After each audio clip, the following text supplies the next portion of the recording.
Emon239, hello.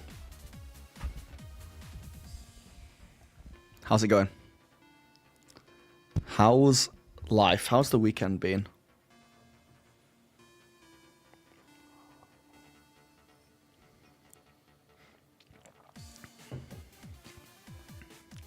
It's a sad day to be in any industry, dude, right?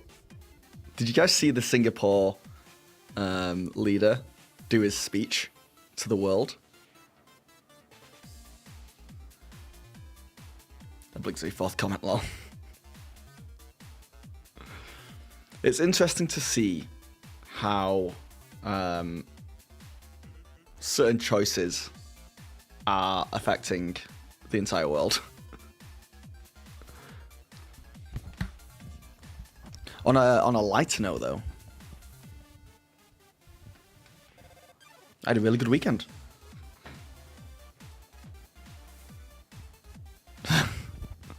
We gotta wait and see. We gotta wait and see what happens. Silence, what is up?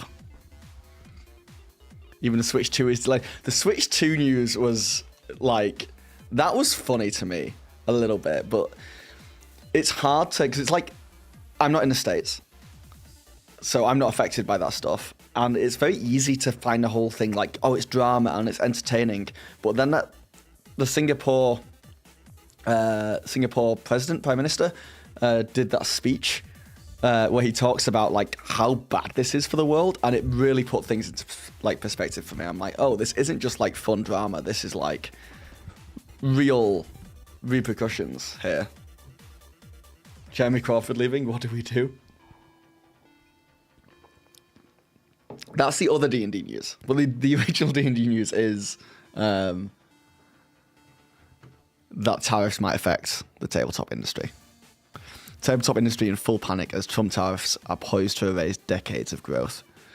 Which, I'm not gonna lie, I've not read through this, but from what I've heard, it is not clickbaity. That's a term we throw around too much, but like it is sensationalism.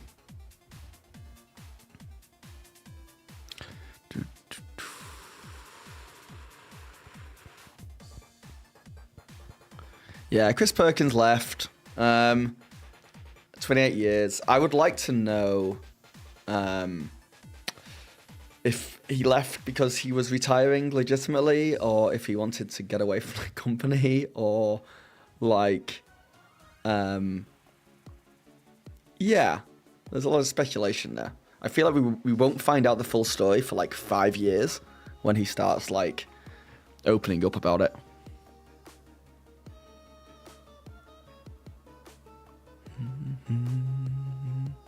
But yeah, I've literally just started. I had a long weekend. I did 4 different social events. 4. And I'm an introvert. It took it out of me. But it was a good weekend.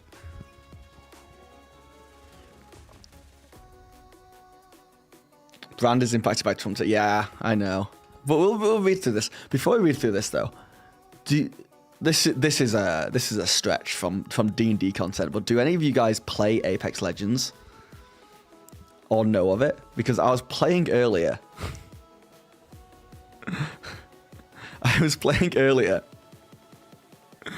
And then this is this is a live stream from his Watson, one of the best Apex Legends players in the world. He's Predator. He's the highest rank you can possibly get. I was playing Apex Legends earlier. I'm silver. I'm a super low rank. I'm not landing with you guys, Cap. I need ult here. Me neither. I landed close. 2 squads left. On the roof. You got a bang. One of them was broken. I think it's the bang. And they're talking about that guy. The guys they're fighting now. Yeah, he comes in. And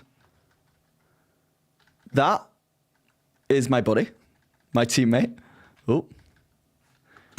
And he spins around, and that's me. I've never been dismantled so fast in a game of Apex Legends as his Watson coming in and just destroying me. And that literally just happened. I finished that game, I was like, I gotta go stream. And still can't believe it. And it was live stream. And everyone in his chat are like, wow, they're bad. Those guys are bad at the game. I'm like, no. Yeah, it is pretty cool.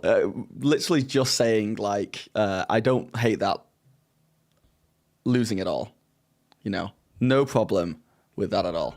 Of all the people to lose to.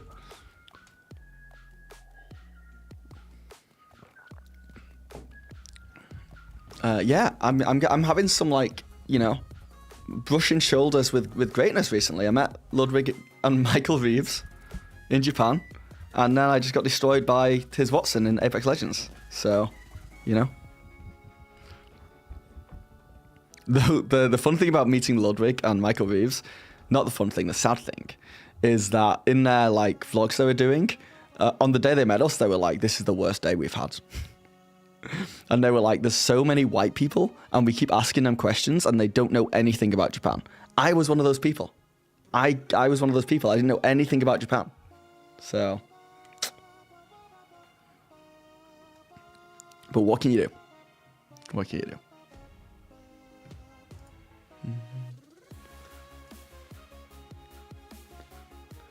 But yeah, I figured we'd read through this a little bit. I also wanted to play around with D&D maps today, because I've never played around with D&D maps, and I'm like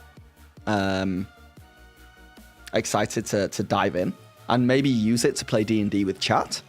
I think that could be a lot of fun. And then maybe we'll play some D&D video games at the end of it. But we'll see. We'll see how the time goes on, what the viewership is like. Whenever I play the D&D video games, my viewership goes boom. But I've got to do it. I've got to do it for video. I'm playing every D&D video game ever made. So, you know how it is. Play around. Oh, that's a function on D&D Beyond. Yeah, just like set up encounters, and I'm not an online player. I play in person, so I've never had much use for it. But I figured if I want to set up a system where I can play with chat, like you guys control a character, I'm kind of working on that on the back end. Using maps would be a really fun way to do that.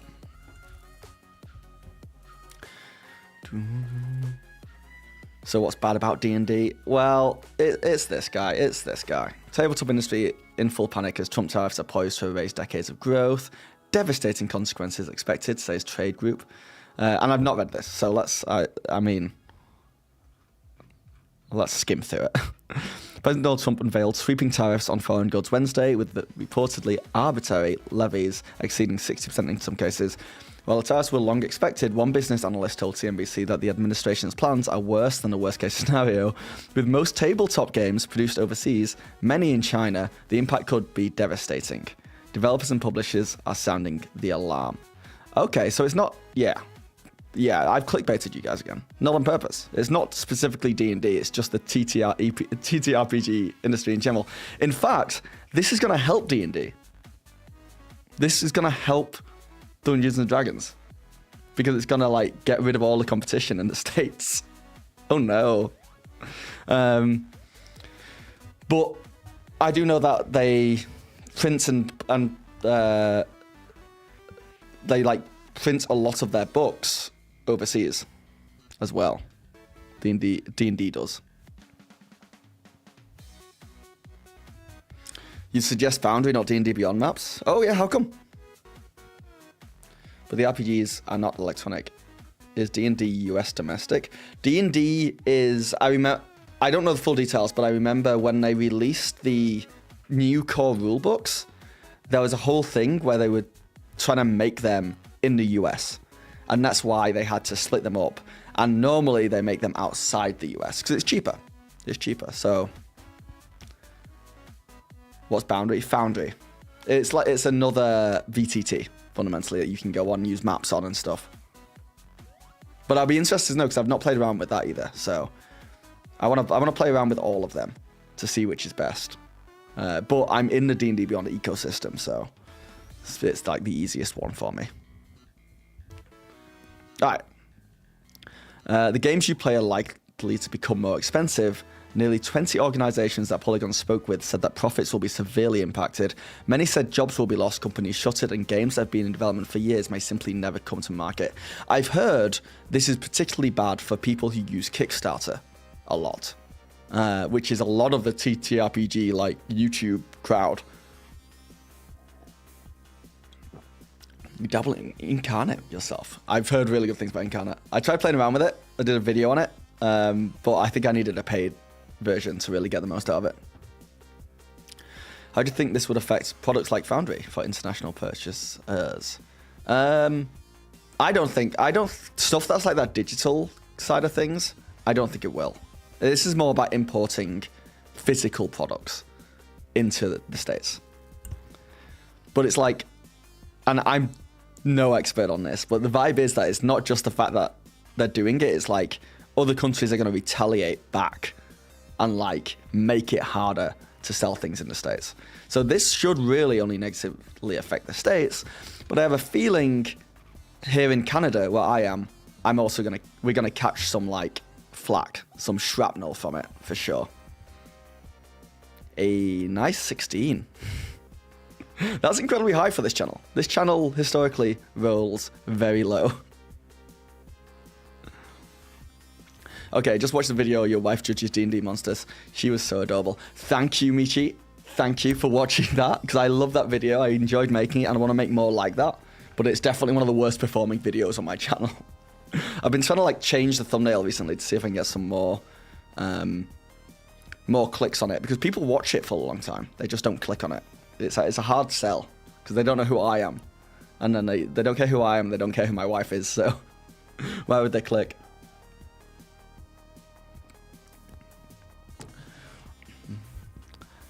Don't think Hasbro makes stuff in-house, right? I think Hasbro has a lot of foreign connections when they make stuff. I think they do some stuff in the States, but yeah, I think they go abroad a lot. Because all the manufacturing is just so much cheaper elsewhere.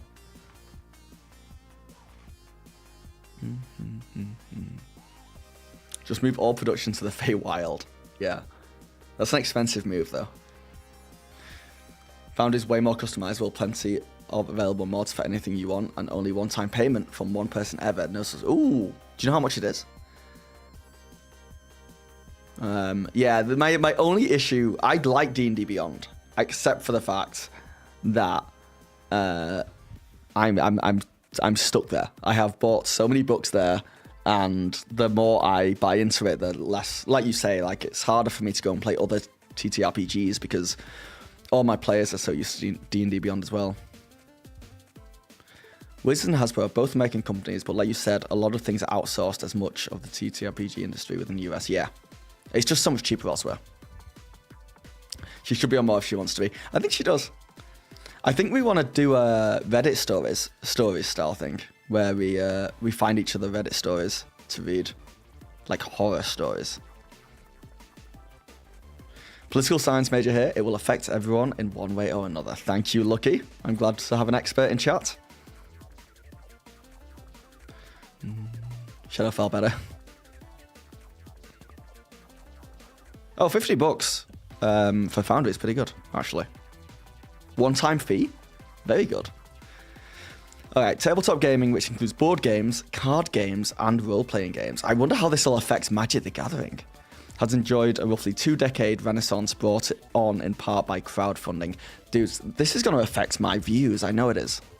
These damn tariffs are going to affect my YouTube growth. Nevertheless, much of the industry consists of individual creators, sole proprietors, small family businesses, and remote teams of creatives. The Game Manufacturers Association, GAMA, said Thursday that the impact of these tariffs will be nothing short of a disaster, which is extreme. Yeah, it's bad. Tariffs are essentially taxes on consumers, not the countries where the products are produced, it continued. Publishers will be forced to pass these costs along to their customers or face the prospect of ceasing operations. Yeah, they just have to make things more expensive, fundamentally. Nearly a third of all US consumer goods, clothes, food products, appliances, yeah, all imported, yeah. Yeah, they are. They're going to affect everything. And you thought Dwarven Forge was already expensive. I think Dwarven Forge might all be made in the States, though. You know? So if you're in the States, it should stay cheap. If you're outside of the States, it will get more expensive. But maybe I'm wrong. I would love to know what Hero Forge does. Yeah, there's a lot of companies that currently have Kickstarters in development, and I do wonder if it's still possible for them to move forwards, because they work often on very razor-thin profit margins, unless you're Brandon Sanderson, you know. So we'll see.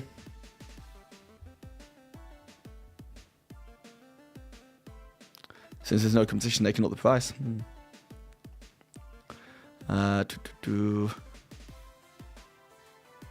The situation is especially problematic for companies that have used crowdfunding. Their products were bought and paid for years ago with backer dollars on platforms like Kickstarter, GameFound, and BackerKit. Now, as they near their push to manufacturing through overseas logistics networks and into the hands of e-consumers, what little margin was available has all but vanished. Yeah, that sucks. That does suck. I wonder, yeah, there'll be people in the, like, I think Bob Worldbuilder had a book in development, and I know, like, there's a bunch of creators who constantly, like, put out content through Kickstarter. Might hit them pretty hard. The tariffs will erase 20% of my expected profits of this initial print run, making it much harder to get my next round of products developed. The hit to my budget means I will probably only be able to afford making one product instead of two for the rest of this year. Yeah. Now, right now, HPP is prepping for our next Humblewood Kickstarter campaign, launched next week. So, one thing that I have heard is that this won't affect books. And, like, if anyone's in the know, they can correct me if I'm wrong, but I believe books are safe. So any, like, adventure modules or, like, setting books, or you guys know what a book is. Any book shouldn't be affected. This is like box sets where there's pieces and anything that might count more as a board game. I hope Kickstarter does something to help. Yeah, I wonder what they can do though. Why would Trump do it? I'm guessing to lower the financial state of China, but yeah, I don't know. I don't know. I think the game plan for America is that they just want to be an independent country that does everything themselves. So by making things more expensive for everyone going abroad, it means that, like, more companies will open up and will manufacture stuff in America.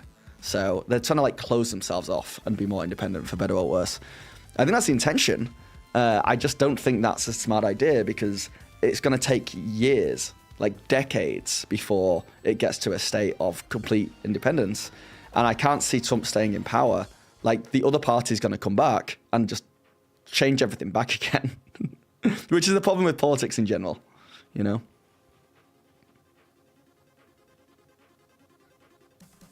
No, don't the billionaires are trying to make more money from the global population? Well, yeah, that's always the case as well. Supposed to bring manufacturing back to the US or something, yeah. Stupidest thing to do in an economy that has transitioned to be more global-centric. Yeah, it is a shame. It is a shame. It's getting us further and further away from that that Starfleet, Star Trek universal idea that I love, which is where we're not countries, we're a world. Like, we're all humans. Why are we, like, these are man-made borders that we're putting up. Like, it's just crazy. Hey, I don't have any time to stay, but wanted to drop in and say, I love your videos. Ran my session 1 last week, and you're my go-to. Thank you, Subsonic Avionics. Great name. That means a lot. It's not about being in isolation. It's about funneling the funds into donors' pockets. I think it's crazy seeing the rally in New York City, and some news channels just didn't cover it. Yeah.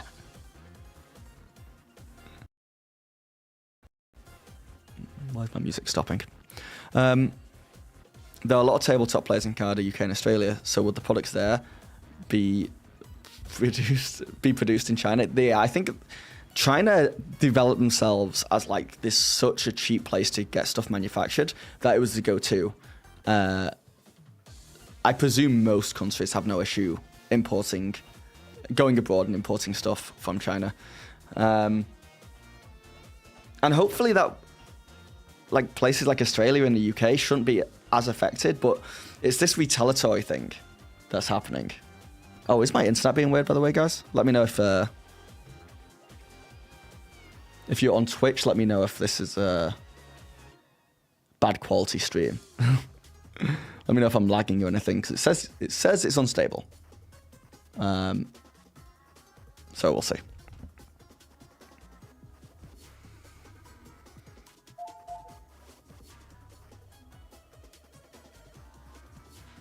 You work in the renewable energy industry, and we are planning to move into the US due to the tariffs. So is that your guess?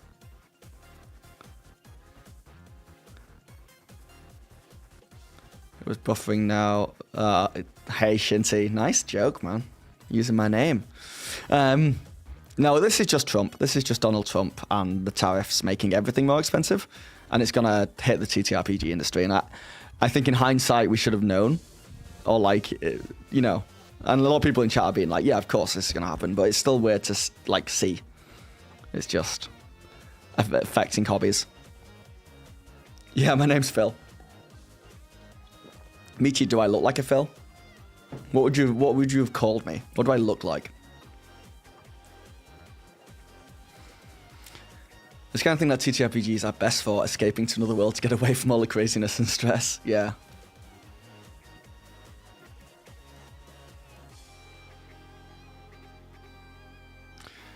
So Terrify affects you from playing make-believe in a game where everything is made up with our imagination. This is just as silly as everyone being like, the new D&D books suck, I can't play it now. Yeah. But what people are missing out of here is that I feel like the space has become so pro other TTRPGs recently. It's like D&D, forget D&D, like support the little guy, and it's those guys who are going to be affected really badly by this. Like, I think D&D is going to come out on top here. I don't think D&D will have any issue just making books in America for the next couple of years and doing very well. It's all these new... I wonder if Daggerheart's going to be affected by it, you know? Your PC parts are worth 1.5 times more than what they are worth. Yeah, that's crazy. If you told us your government name was Bonus Action, you'd believe. So Lucky Koi confirmed me, the other countries will not want to not import for China, so people come to their country of conventions and products. Oh, I shouldn't say. No worries. Yeah. So hopefully won't affect books, won't affect adventure modules, shouldn't affect any like PDFs or electronic stuff. We might see more of a push to that. But yeah. I look forward to finding out more about Kickstarter stuff, for sure. And just my accessory videos, you know? My weirdest dice on the internet videos, or like, I really like making those. And I have to like buy all that stuff outright, and now it's going to be like more expensive, which is a pain. Like, those videos are just going to get more expensive to make, and the profit's probably going to stay the same. Daggerheart could do like California. Yeah, designed in California. The problem is it has to be more expensive. Right? It just has to be more expensive, otherwise we would have been doing that the whole time. So the fact that they were importing... Yeah.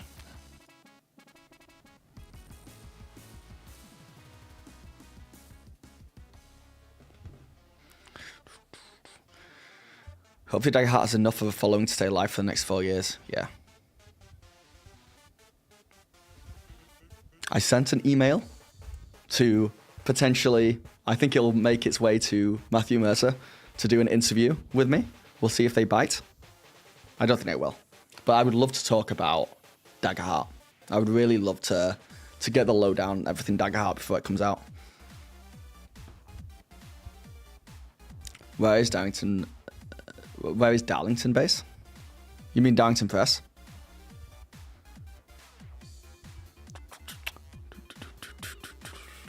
Now you have an excuse to open that PO box. For what? People just sending me stuff.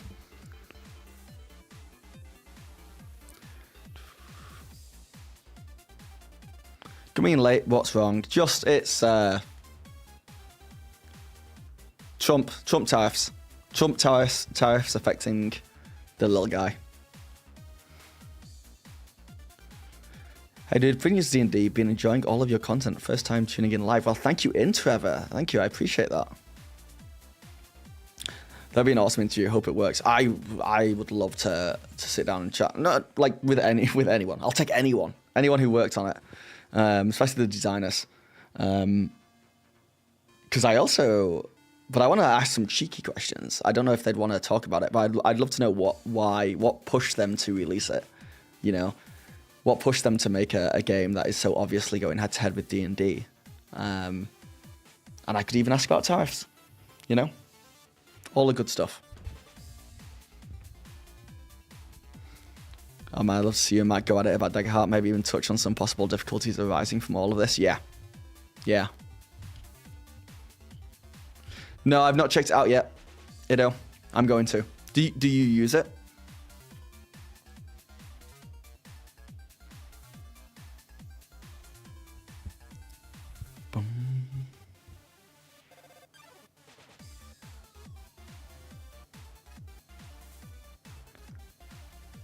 I may check it out now. What is going on with my internet? YouTube is not receiving enough video to maintain smooth streaming. Get out of it. I think I know what's happening. I downloaded the new DaVinci Resolve editing software, and I think it was still doing stuff in the background.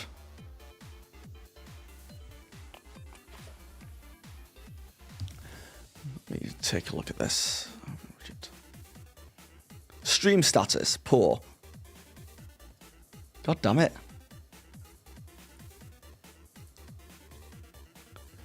YouTube says my stream status is poor. Twitch says my stream is unstable. Which feels like it might just be an attack on my character rather than anything else. Smooth on your end? Okay, I'll take that.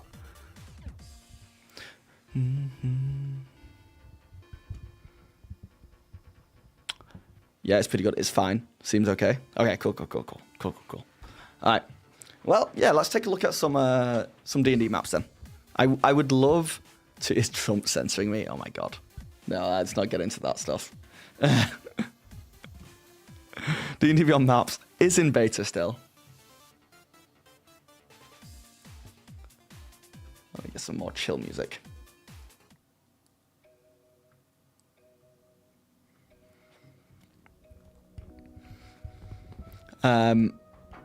So the real reason I would like to learn and play around with D&D maps is well, one, because have they fixed that yet actually? 1 second. Because I couldn't use my encounter builder, D&D Beyond, for the longest time with the new core rulebooks. And then to use it, it was like, use it in maps. It works in maps. I'm like, I don't want to use maps. I want to use the encounter. I like the encounter builder.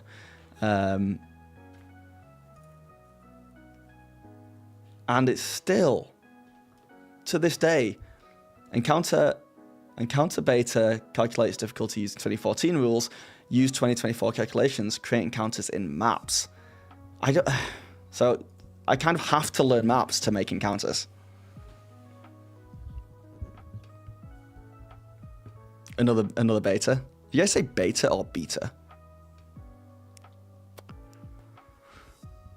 But yeah, there's lots of betas. But apparently, I've heard good things about this. I've heard that they're adding stuff and it's good, and I just don't know. I don't know anything about it.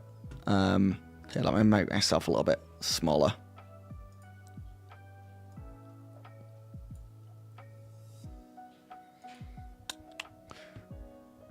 Watching from Texas, by the way. Don't get to catch much of your stream content. Love it all, by the way. Thank you, Spike.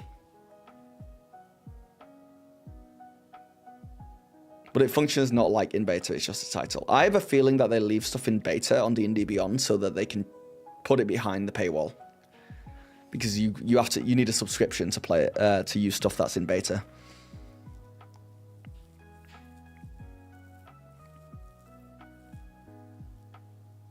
It's okay, Kat. I just started. Well, 30 minutes ago, but it feels like I just started. We've been talking politics, you know? Again, Foundry is so much better. Well, the reason why I like this is because if I open map browser, all the adventures I own, and we can get into whether I should be owning so many adventures. I also now can't get rid of the highlight on her. Oh well. Are here, so I can like go and click into, say I wanted to run a Quest from the Infinite Staircase. Can I not actually? There we go. Then I have all the maps from that book, which is nice. And I'm sure you can do that in like Foundry and other stuff as well. I'm not saying you can't, but I own the books in here, so it's nice for me. Find a basic map. No. I want like a classic battle map. Well, we'll just use this. We'll use this for now. Mushroom Cave. Oh, you have Eva Ruin? How is it? I've not played it. It's in my ever-growing list of campaigns to run. But I've read through it, and I'm excited to run it. I did a review on it, actually, on my channel, of me not having played it, but having read through it. And I think my overall thoughts were, it's really cool, but it definitely has, like, some railroady issues and some issues with Vecna themselves, like barely being in the book. But it's level 10 to 20, and there's not that many level 10s to 20s out there, and it's good. So I'm mostly positive about it. Kat's the wife, right? Kat is the wife, correct. It's like paying $20 to play a game in early access, but when it's released, it's free to play.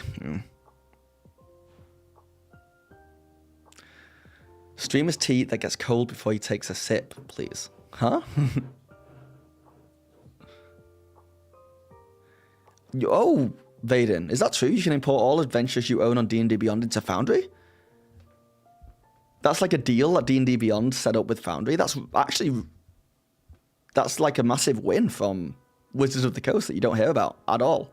It's amazing how the negative stuff spreads and how the positive stuff disappears. But if that's true, that's really cool, and not profit grabby at all from D&D Beyond. It surprises me.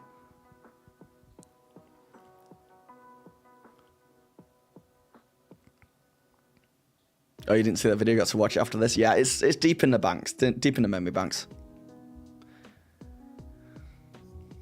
I just don't get why they're changing the Sea of Swords to the Sea of America. Yeah, the Sword Coast to the America Coast. Okay, Kat just wants to tell you you're adorable in the Rape My D&D Monsters video. Good energy. If she's not in chat anymore because she dips in and out, I'll make sure to let her know, Michi. Well, thank you. We really appreciate that. I need help from you/chat. I have a group of 6 players. What's the best way to balance encounters? Don't want to just bump up health. Honestly, this is genuinely my take on this, and others may disagree. I think just keep using the normal CR calculator, which is usually built for groups of 4 people. But just play more tactically. Like, as a DM, just, like, be more harsh on them. And I think that's enough. Like, there's a big part of the challenge rating that isn't addressed, and that is just how difficult the DM is playing at the time. Like, for example, you may know that your party plays a certain way. Like, when I play D&D, if I really wanted to kill my players, I would just go for the healers first, right? I would make it a lot harder. There's just things you can do. I'd put cover. I'd play around cover more. I would yeah, that's my 2 cents. I just up the difficulty from yourself. Late to the party, what's the scandal news? It's the tariffs. It's Trump increasing tariffs, and now TTRPGs are going to become more expensive. The positive stuff happens once in Blue Moon. It's true. It's true, but it also doesn't get reported about, and it doesn't get the same kind of views. Bump up DMG.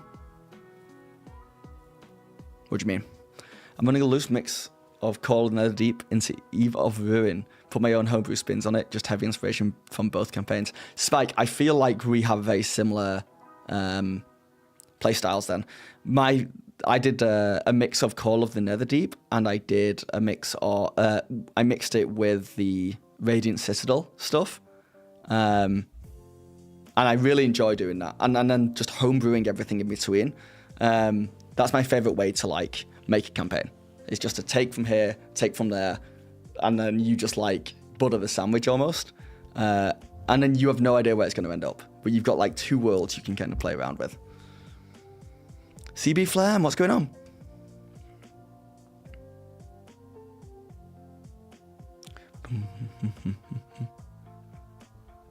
All right, let's see how maps work. Health bump, raise the AC maybe 1 or 2 points for the monsters, creatures, villains, so it's harder to hit. But you know, sometimes just letting your players dominate a monster is fun as well. So, and the best way to figure out how to like rate the challenge, because the other big issue with challenge rating is that it's BS anyway. So it completely depends on the experience of your players. If they're new players, they're going to struggle. And if they're like experienced players, they're probably going to breeze through it.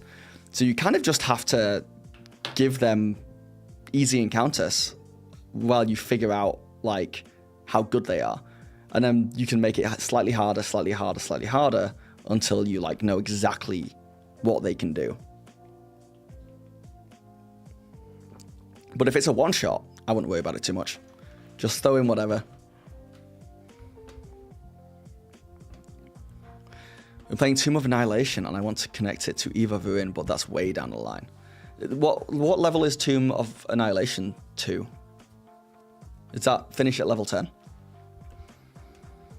Alright, so here's what I want to do. I want to grab some tokens in here.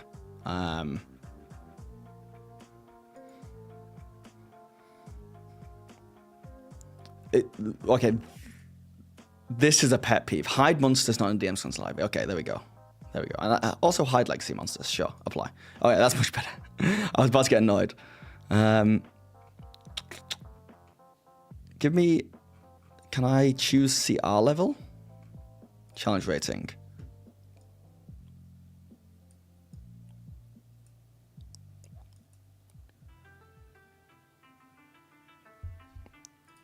Throw in some Ashwalkers. 2, 3, 4. I need to close this down.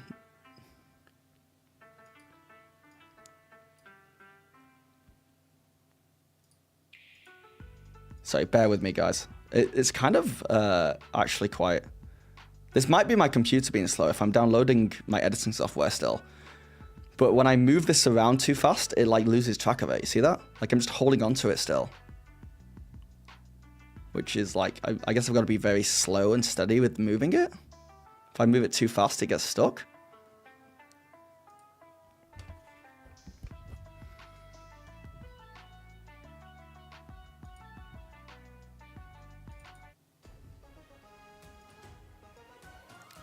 Oh my god, that's so annoying actually.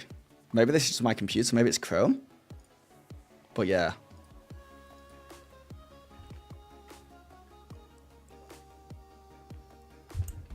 Alright, so what I want to do is I'm going to, to get used to this, I'm going to throw these 4 Ashwalkers against you, chat. And we're going to choose a suitable creature for chat to play. And we're going to get the stat block up, and you are going to... I've got an application where you can click on my screen, and you're gonna tell me what you want to do to each one. Okay, we're gonna try it as a tester to see what it's like. So first of all, we need a monster for you guys, and I don't know if you guys want to play any particular. These are all CR1, so if we find something CR4, you should be a good match for it. Right, that's how that works, right? Apply. And then monster type, let's make you like human.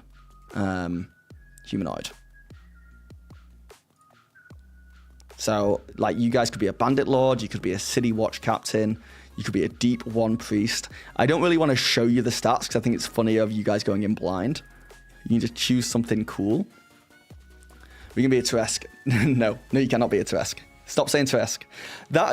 I did think about this. I was like, would chat like it? Would this be fun for you guys? If I threw in a insanely overpowered character for you to play, and you were just like One Punch Man. Like, everything I threw against you, you would just decimate. We just absolutely destroy it. I think we should do a Turesk versus Turesk game at one point. I play a Turesk, chat plays a Turesk, and we see who wins. But I feel like that's going to be a long stream. It's going to be a really long stream.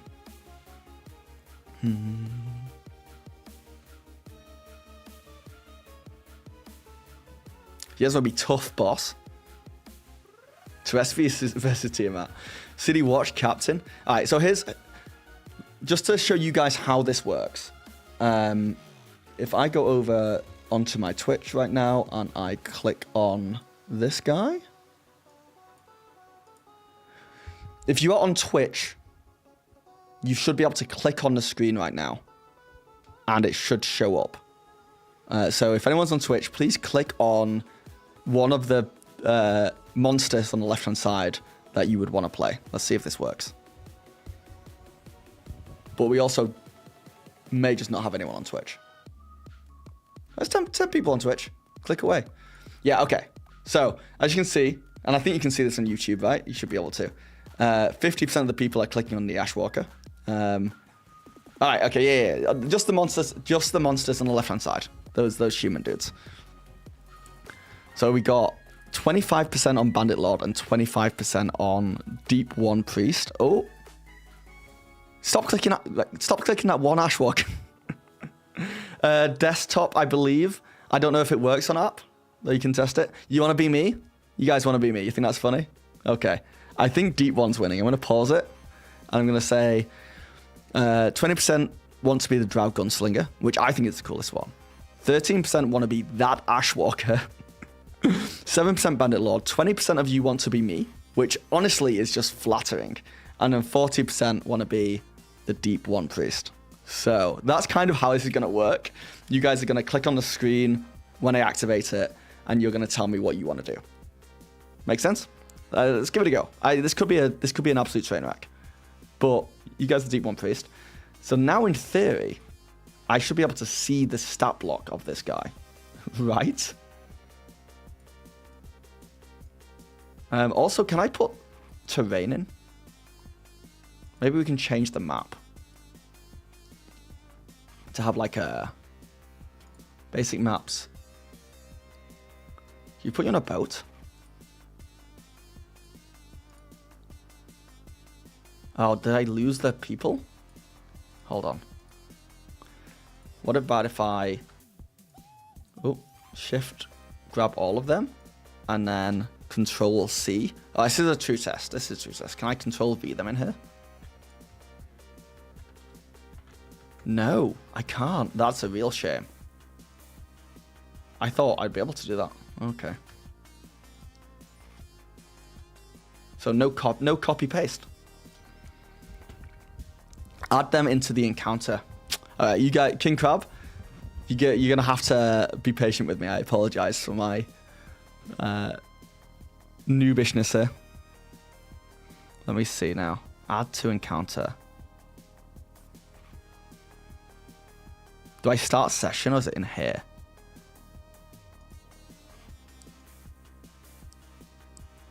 Add to... Ruler, point and ping, fog of war. That's grabbing stuff. Oh no, why? What have I done now? Why have I made that red? Oh no. Can I just delete this? Okay, good. What's up, Sebastian? How's it going? Control D is a must-add feature here. Is that control duplicate? Select them, then choose plus. Thank you. Thank you, sir.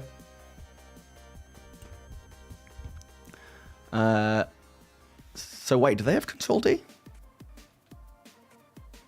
I added a bookmark. Alright. Alright, so we're in. We're in here. We've got 4 of them. We've got you guys. You have AC 14, 105 HP. And then, can I get your stat block up? Is my next question. Or even just open you up in a different page. Deep 1 Priest. Maybe a start session. Change side. Make party member. Oh, that's good to know.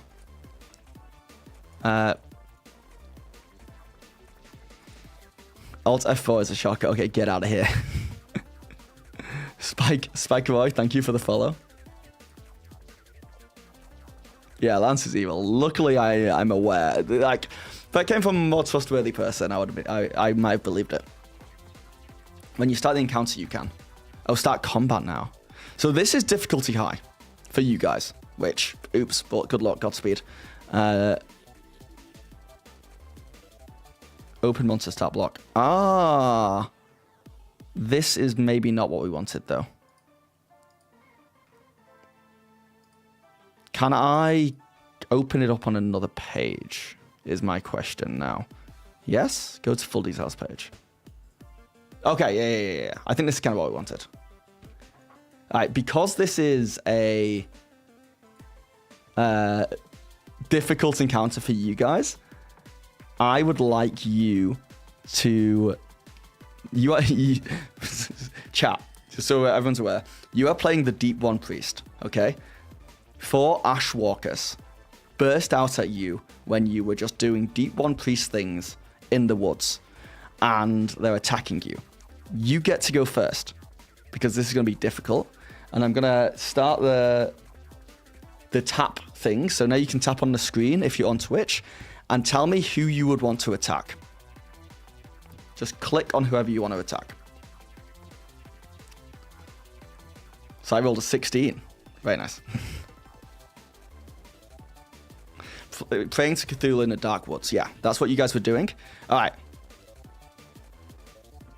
Okay, so it looks like we have 13% of people want to run away. I'm going to count that as run away. 25% this guy, 50% this guy. So, how far can you move? 30 feet. 1, so 5, 10, 15, 20, 25, 30. So you can get, oh no, that's fine. So you can get to like here, right? And now, can you do anything ranged? Okay, so you guys can, you can cast one of the following spells. Spirit Guardians, Command, Sleep, Thaumaturgy, Guidance. I don't think you'll be able to click on one of these, right? Because it's too small.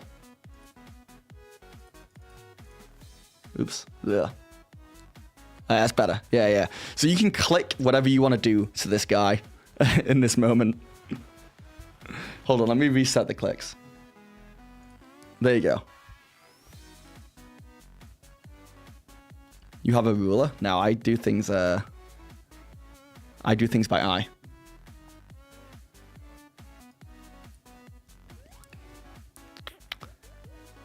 Betray.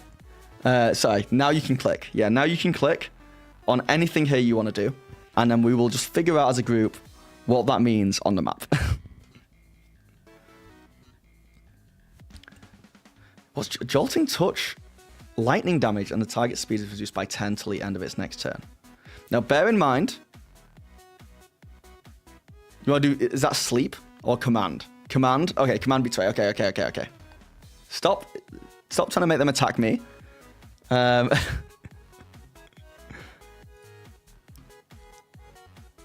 So command, you speak a one-word command to creature you see within range. The target must succeed on a wisdom saving throw or follow the command on its next turn. The spell has no effect on the target if the target is undead. We're just going to say that these guys are not undead, even though I think they may be. And that they understand your language. And you guys are saying betray. And...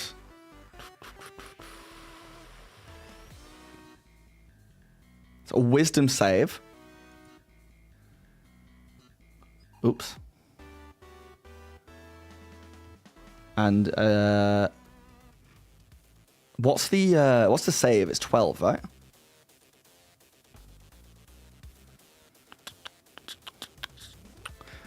For brevity, we'll say that it is a 13. Spell save DC 13. Yeah. Okay, so on this guy, now can I wisdom save? No, I really thought it would. Oh no, saving throw. Just a normal roll. So if this guy gets a 13 or higher, he's fine. You got an 8. So you say betray. He is now going to betray. And now it's his go. And he is going to immediately turn on this Ashwalker Bee. And is immediately going to... Burst of Breath. A creature that touches the Ashwalker or hits in the melee. No, The Ashwalker's immunity. Oh no. Okay. He's going to slam.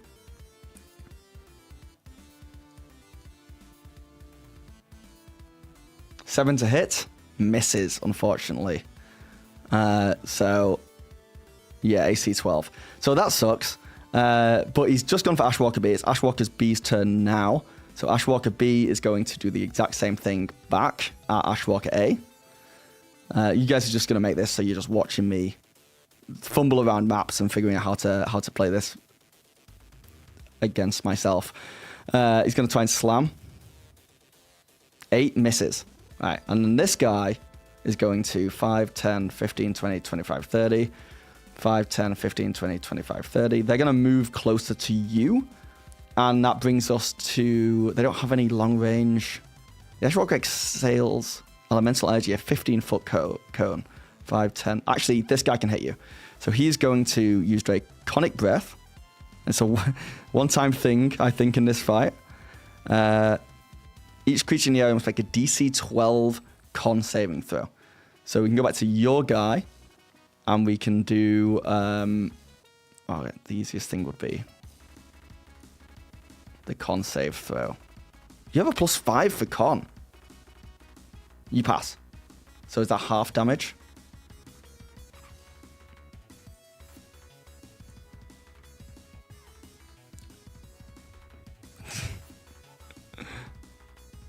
Alright, Iman, have a good one. You're learning with me. Didn't know they added maps. Yeah, I'm trying to get around it. Make them fight each other. Yeah, you guys have done. No, we talked about the stuff, Neko. It was about the tariffs and stuff. I'll change the title on YouTube. That's fair.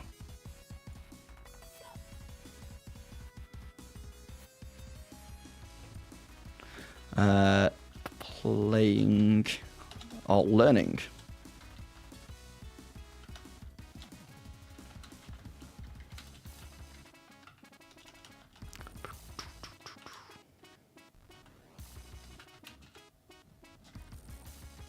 Learn D&D Beyond maps.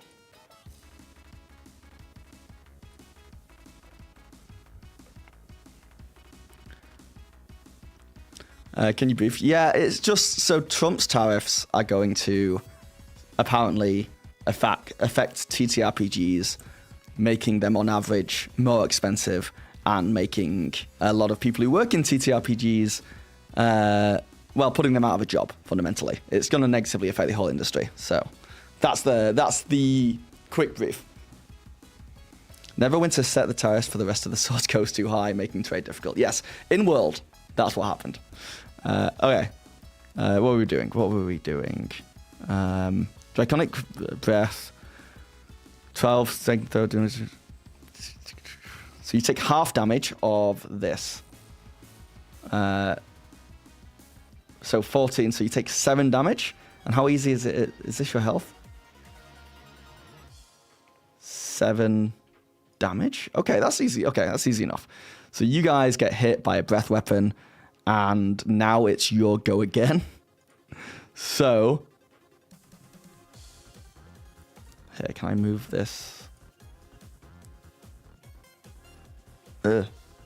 Wait a second. I've made this way too big now.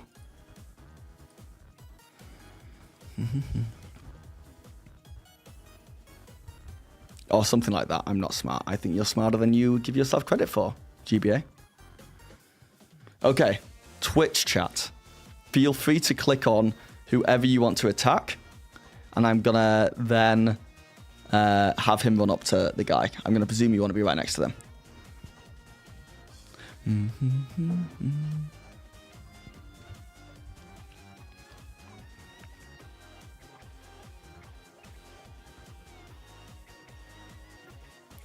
It is wild the amount of people who are clicking on me. You want him to attack right there.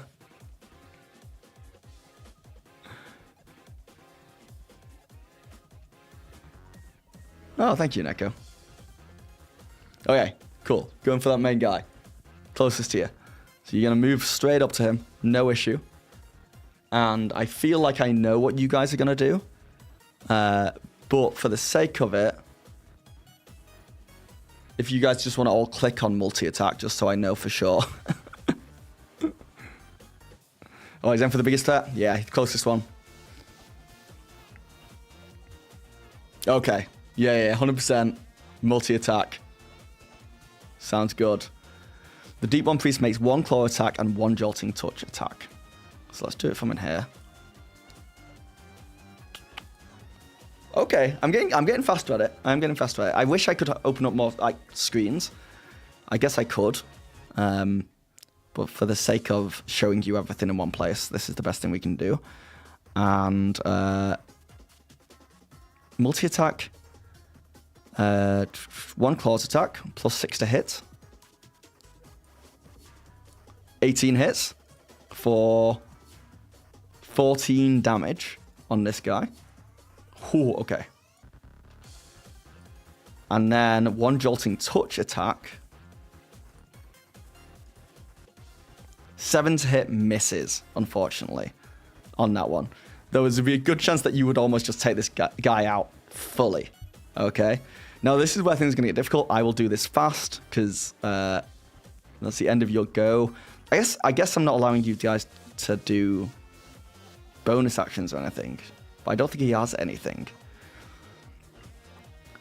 Deep One can breathe air and water. If a Deep One Priest takes 10 or more damage from a single attack, it has advantage on melee attack rolls and gains +4 bonus melee damage rolls until the end of its next turn. So remember that.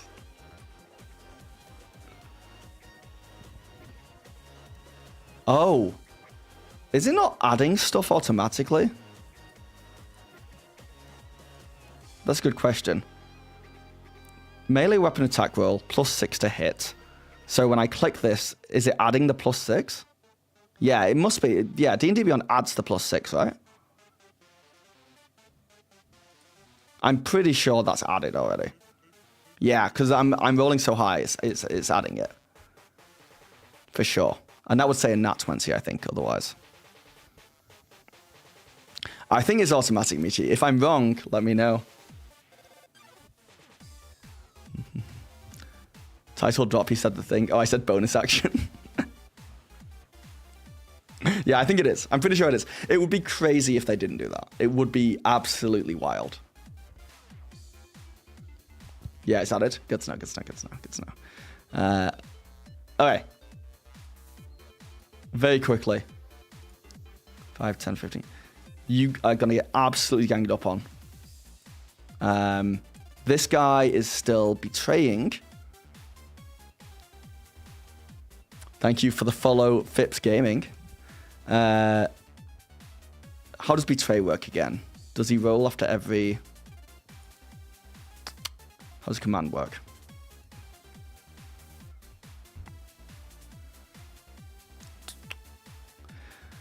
You speak one word command to a creature you can see within range. Target must succeed on wisdom saving throw. Follow the command on its next turn. The spell has no effects if target's undead. If it doesn't understand your language or the command is directly harmful to it, summative cool commands and no effects follow. So he's not betraying anymore. They're all gonna wail on you, unfortunately, and this could be the end of you.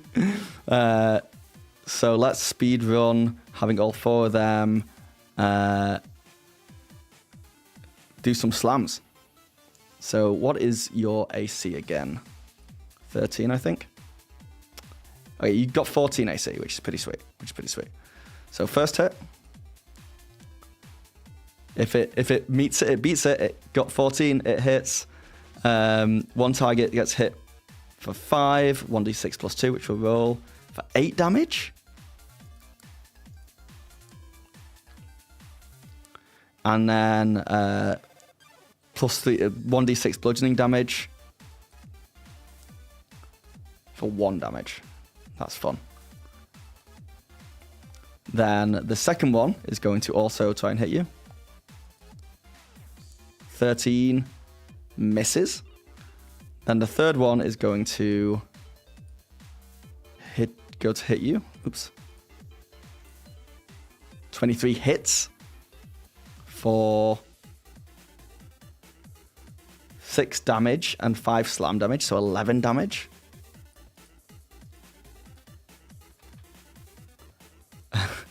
And then the last guy is going to be able to hit you. 24 hits for 3 plus 1, which is 4 damage. Okay, that could have been a lot worse. Why is it moving you? Am I doing that?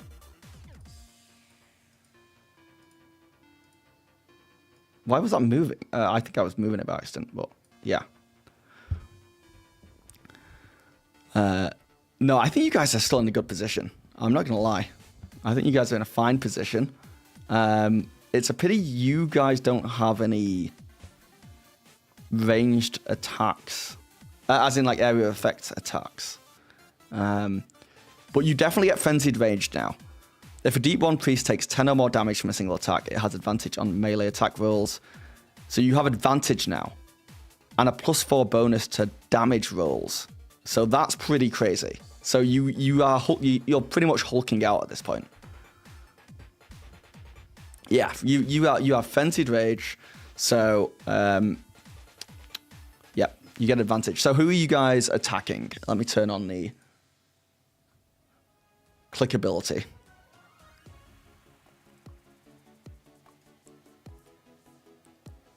Feel free to click on the screen.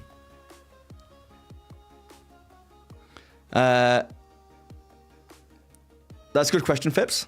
We need to figure this out now. I think I get them both on the same screen, right? Maybe we do that. So no, it's not gonna work. It kind of is. So you can either click on the enemy you want to attack on the left here, or you can click on anything on this character sheet, and we'll do whatever you click on. I will allow you to cast spells while raging, GBA. It is allowed.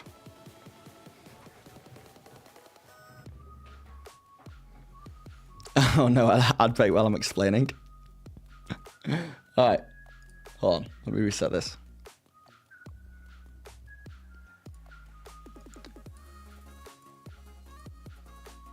Okay, is the ad break over now? Are we back? Are we back in the room? Yeah, so you can either click on the target if you just want to attack someone, or you can click on maybe you click on what you want to do first, and then we choose the target. We do it that way around. So 100% Spirit Guardians right now. Oh, you can't do it on iOS? That is a shame. I apologize. Also, if people on YouTube or on mobile just spam in chat what they want to do, we can take that into consideration too. 50% Jolting Touch, 50% Spirit Guardian, 67% Jolting Touch. I'm going to presume Jolting Touch, you want to do multi-attack, because you do both with multi-attack. All right, it's unanimous. So we'll pause it. Ad break. Oh, the ad break's just over now. Oh, amazing stuff. Now you choose the target you want to use multi-attack on, Jolting Touch on.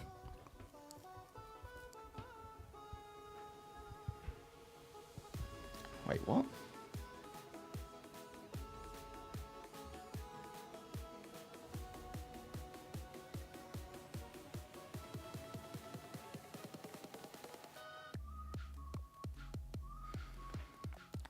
Is my Discord getting hacked? I just got like an alert from Discord.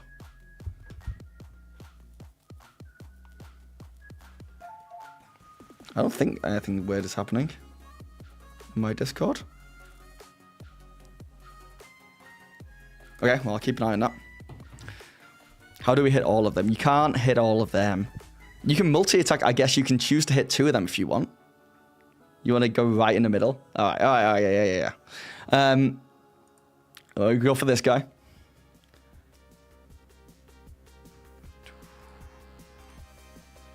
I want to do everything from in here if we can. And you want to do Jolting Touch, but if you multi-attack, you do Jolting Touch and the Claws attack. +6 to hit, and their AC is... This is what I don't like. I don't like having to jump back to like remind myself of... so AC 12.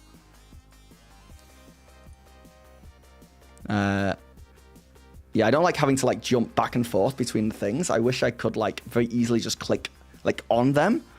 But this is okay. Claws to hit. 13 to hit. You hit for 16 damage. Very nice. And then you hit the Jolting Touch. Spirit Guardians will be pretty slick. Yeah, unfortunately you guys didn't choose that. Oh, I gotta get rid of the stuff all over my screen. And then Jolting Touch, +5 to hit. 17 hits. 8 damage. Okay. You've done a fair bit to this guy. Why did it move? Why are you moving, bro? Get back over there. Unfortunately, that is now the end of your go. Unless you guys wanted to move somewhere, but I would not recommend moving anywhere right now.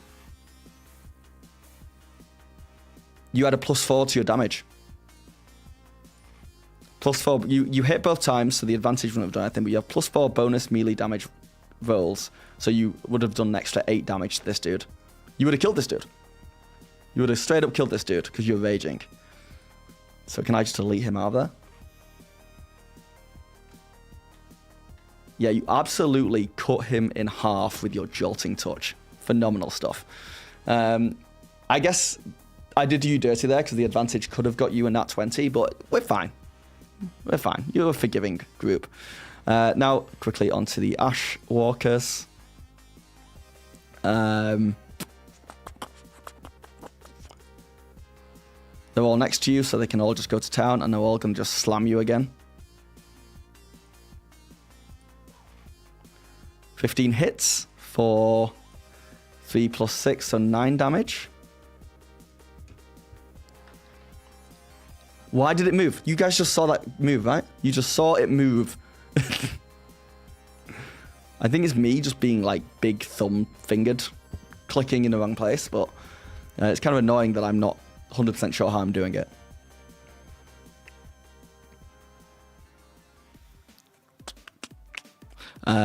Okay, that's the first one, and we need... this guy's gonna do... No, Draconic Breath isn't as good as Slam. 24 hits for 5, 6, 7, 8 damage. And then, once again, 13 misses, because you have an AC of 14. So now it's back to you. Why is it moving him? The AC did not go up while raging. If a deep one If a Deep 1 priest takes 10 or more damage from a single attack, it has advantage on melee attack rolls and gains a +4 bonus to melee damage rolls until the end of its next turn. So it's purely attack. You get advantage and +4 damage, which is pretty sweet. Okay, I'm seeing a lot of praise for Spirit Guardians, so it's now you guys, and you let me know what you want to do. It's now activated. Feel free to click on the screen.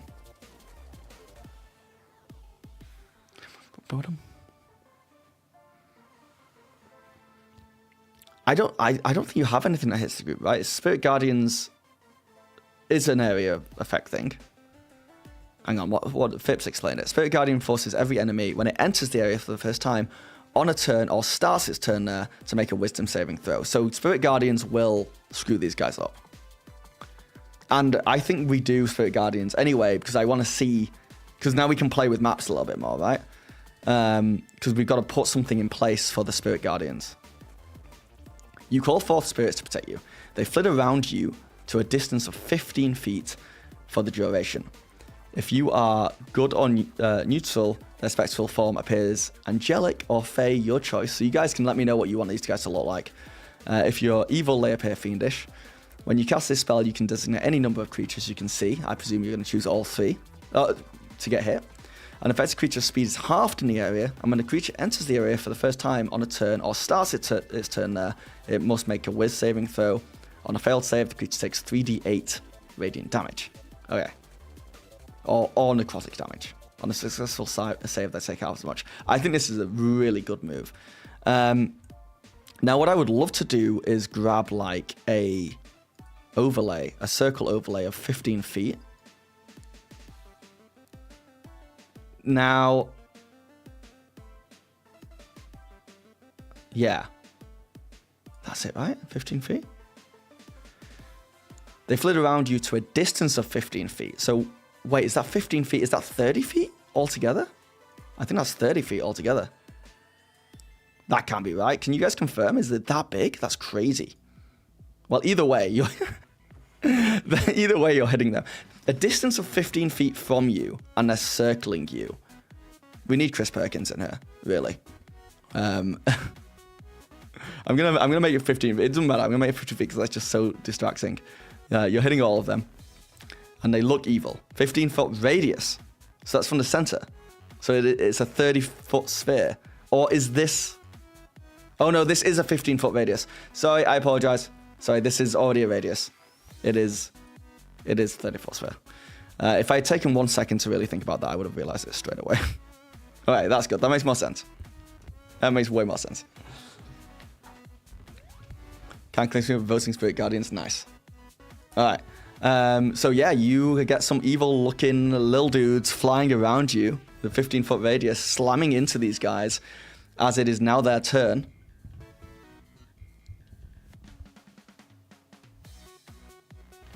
Yeah, diameter's 30, radius is 15.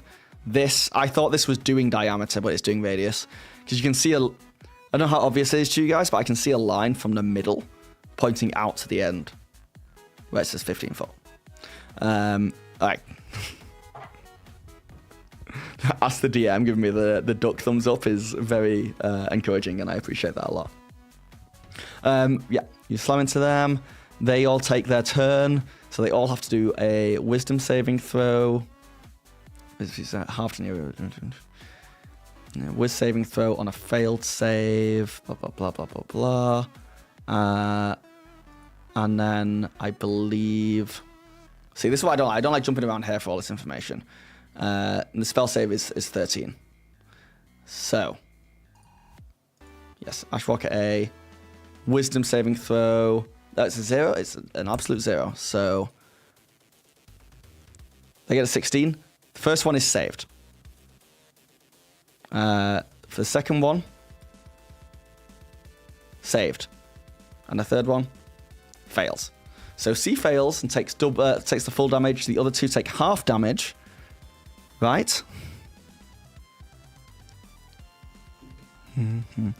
This is you get to see exactly my thought process when I'm trying to take in all this information in combat. When it's a spell I'm not that familiar with. On a failed save, the creature takes 3d8 damage.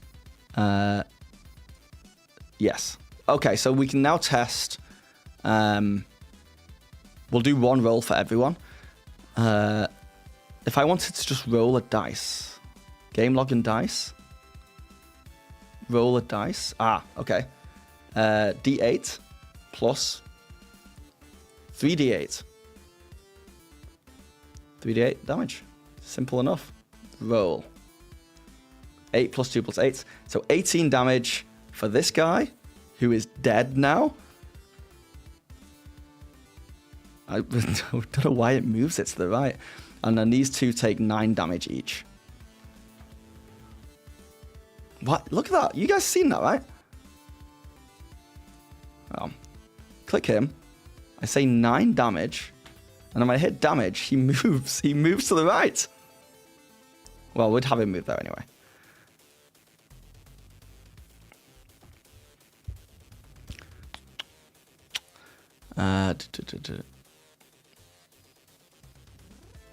It could be a square rather than a circle. Diagonal steps are 5 feet away. But then you invoke Euclid's Ire. Not gonna lie, if my Spirit Guardian comes out square, I'm oath-breaking. I'd rather not. Bad dice cam. It's hard to play along. Trying to run. Yeah, something seems screwy with the UI. Yeah, I can't defend it, really. It's doing something weird. Okay. But they also get their goes. And they're also both going to slam you. As they do. Oh, wait, I've not been doing it. A creature that touches the Ashwalker or hits it with a melee attack within 5 feet of it takes 3 1d6 damage. Now you've hit at least 2 of them. So I'm just going to roll this real quick. Like melee hit. And I'm just going to give you, let's say 3 of them. 6, 7, 8, 9. I'm going to give you an extra 9 damage on there.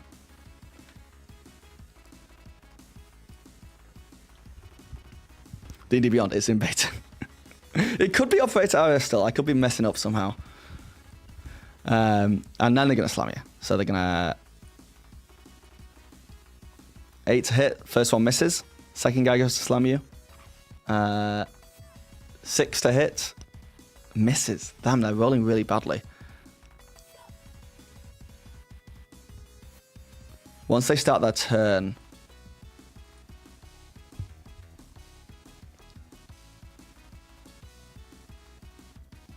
You call forth spirits to protect you. They flit around distance. If you're good neutral, a spectral form appears angelic or fey. When you cast this spell, you can designate any number of creatures you see to be unaffected by it. An affected creature's speed is halved, and when a creature enters the area for the first time on a turn or starts its turn, it must make a wisdom saving throw. Yeah, and that's what I just did all that together at once, and then did their turns. On a failed save, they take the full thing. On a successful save, they take half as much. Yeah. I think I've done that. Unless there's something obvious I'm missing. You did slap. Yeah, there's a few slaps. A few jolting touches, you might say. But it's your go again. So let's bring back. And the Spirit Guardians is still up. Right? That stays up. So... Oh, in fact, we've not been doing the jolting touch thing. The target speed is reduced by 10. Yeah, it doesn't matter. They've not been moving around. They've not been moving around. It's not important. How long does Frenzy's Rage last? If a Deep Priest takes 10 or more damage from a single attack, it has advantage on melee attack rolls until the end of its next turn. I think you're out of Frenzied Rage now. So, yeah, let's see what you guys want to do. Feel free to click on the screen. Do the Spirit Guardian thing first. Which Spirit Guardian thing?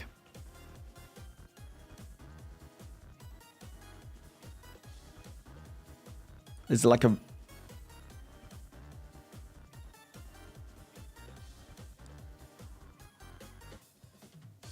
I did the Spirit Guardian thing. You killed 2 of them with it.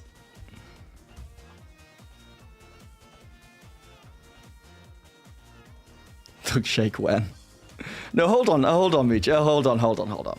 Wait, no, I did it. I did the thing, but I just did it for all 4 of them. I took their turn as like a whole. So I had all 4 of them do their save at the start because they started their turns in there. 2 of them died. Then I did their physical turns where they hit you. And now it's your turn again, if that makes sense. And then when it comes back round, I'm going to do it again. But yeah, I do want to know how long Spirit Guardians last for. 10, it's just 10 minutes. It is a concentration spell. So next time they hit you, we'll do that.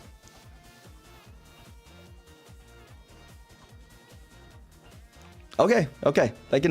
I'll have you roll to maintain concentration. I like your level. And for this, we will just do a straight roll in chat. Can someone type ! Roll for me?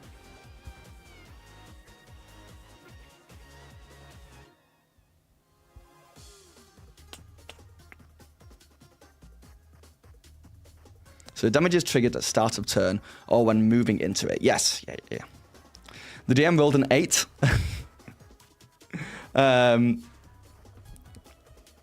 Unfortunately, that is a fail. You do lose Spirit Guardians.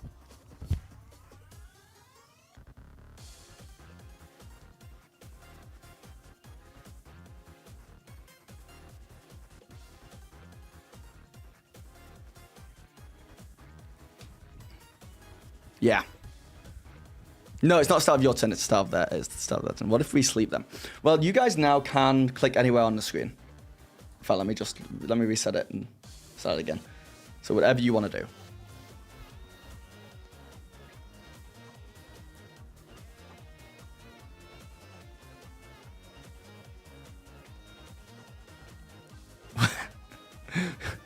You guys want to do an athletics check?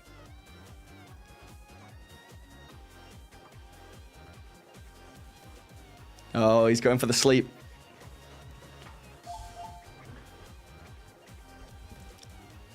It's like, well, I say multi-attack, but we've got at least 2 people clicking sleep down there. Yeah, a lot of people want to sleep. Okay. What you get, you get. 38% of people on sleep.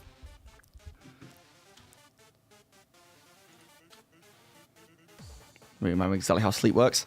This spell sends creatures into a magical slumber. Roll 5d8. The total is how many hit points of creatures the spell can affect. These guys have a total of 30. Oop. Have you guys not hit these yet? Or have I messed up somehow? I guess you just killed the other 3.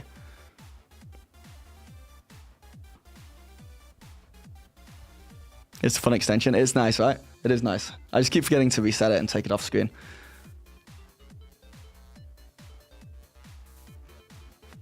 Let's find out if they're immune to sleep.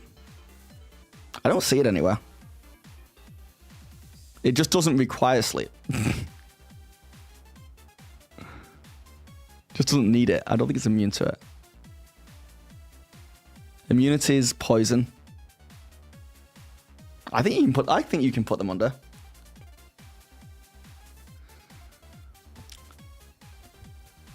Zoethar, thank you for the follow. Yeah, they did take 9 damage. And I put that in, right? I don't know. I'm going to have to go back and look and see what I did there. I messed up.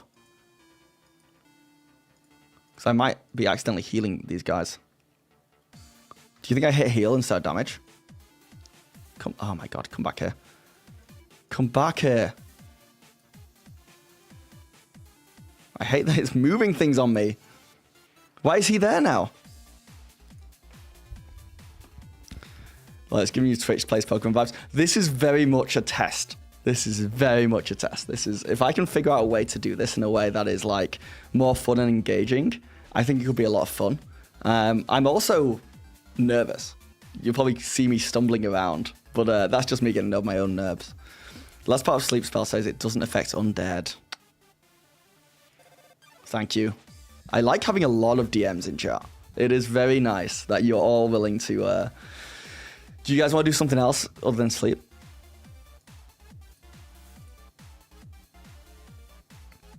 Or should we just allow sleep to happen in this scenario? So with that, you also DM? Yeah, I think everyone in chat DMs.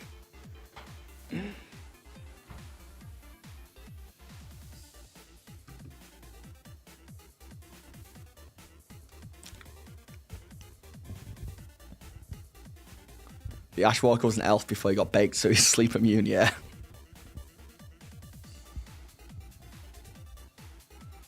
That's true. If you guys want to run away, I will make them attack you your next long rest for the funds. I think multi-attack was the next most chosen thing. So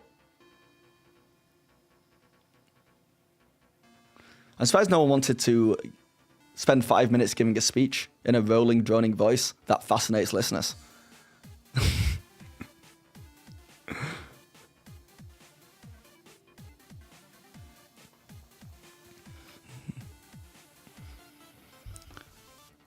All right, let's say you guys multi-attack.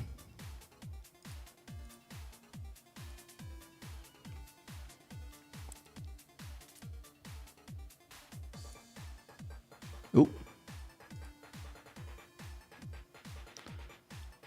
How do I minimize this now?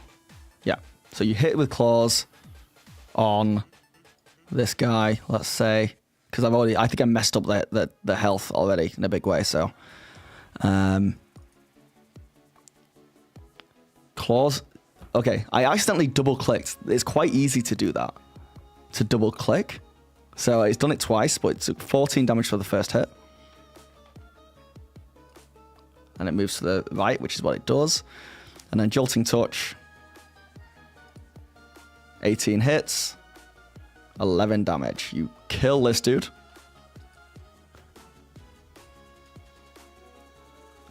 Wait. 11 damage. He's gone.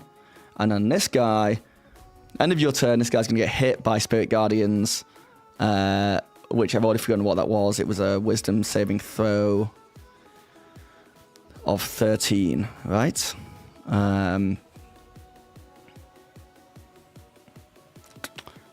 Wisdom saving throw, 3d8 damage.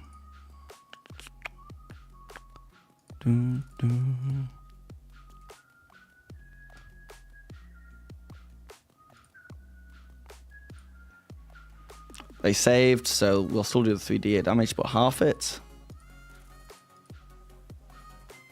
Okay, I'm getting much more used to this now.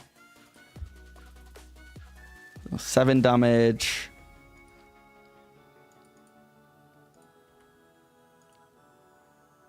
It moved him to the right. And then he is going to... We said Spirit Guardians was down, didn't we? Ivy. Yes, we'll do the con save. We'll do the con save after this for sure. Once you're damaged. And then it's like anything over 10, right? Is a success, and anything below is a fail. So this guy is going to Ashwalker Classic Slam. 15 hits. 5 damage plus 6 damage is 11 damage.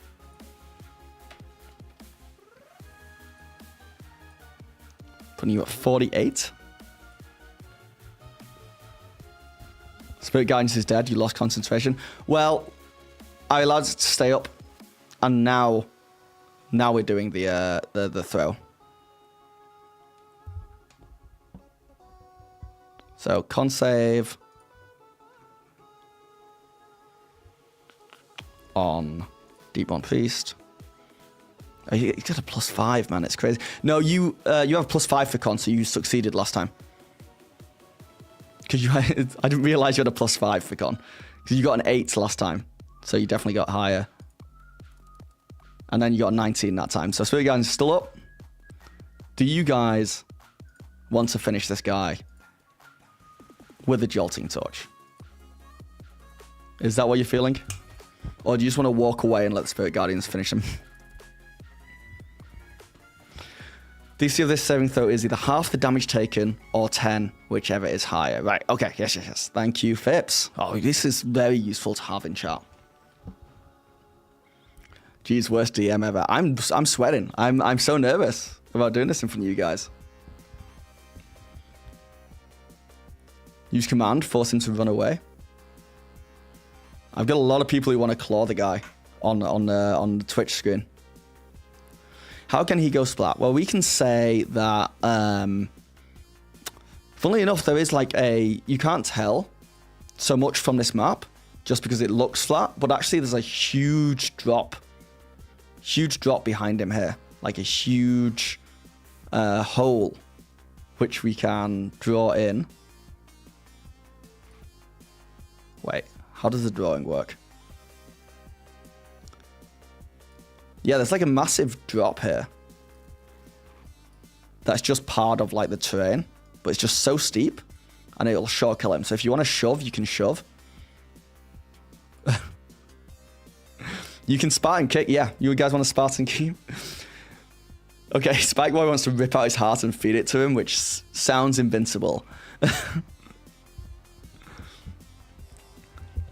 Command punchy. I don't... Is there a thing in command where you can't command them to put themselves in danger? Is that command? I generally can't remember. Speak one command to creatures who the target must succeed in wisdom saving throw or follow the command on its next turn. The spell has no effect if it is undead. If it doesn't understand your language or if the command is directly harmful to it, it won't do it.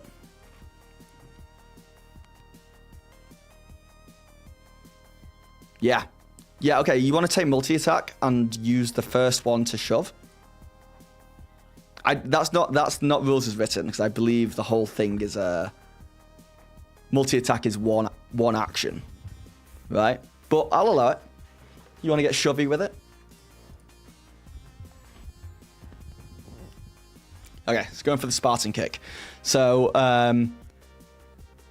there are new rules about shoving. No, there's new rules about grappling. What are they?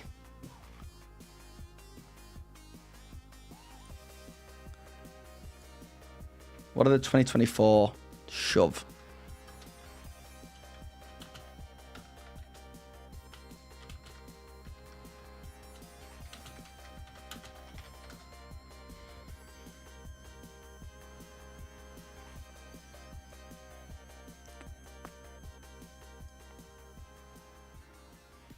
Shoving is a Spartan kick here. Yeah.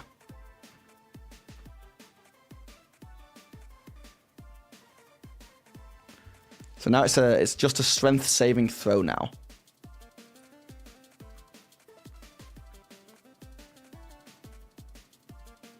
What's up, Cap Bros? Well, it's not easy to Google things nowadays.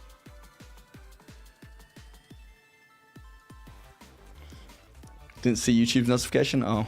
Yeah, it hates me. No, it doesn't. YouTube, overlords, thank you for being cool.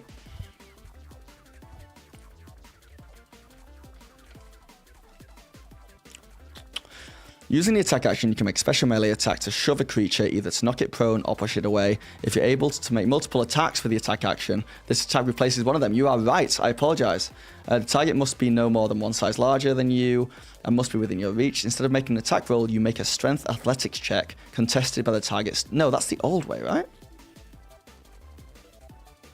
If you win a contest, you either knock the target... All right, well, we'll do it the old way, because I prefer the old way. I do prefer the old way, which is we both do strength checks. We just both do strength checks, and whoever wins, wins. Well, YouTube sent it, but you just didn't see it. Human error. Fair enough. Fair enough. Yeah, we don't have the access to athletics, so we'll just do 2 strength checks. So the Ashwalker's strength check was a 15. Now the question is, I think I kind of want to give you guys advantage on this because A, you're probably still raging from getting hit because I keep forgetting to do that. And B, this is a Spartan moment. So I'm going to give you advantage. Can I do advantage from here? No. They need to make their way to do advantage from here. So we'll just roll twice. Oh no, my bad. You can. So advantage on 2d20s plus 4 is a. Hold on. I'm lost now. What happened to my... Wait.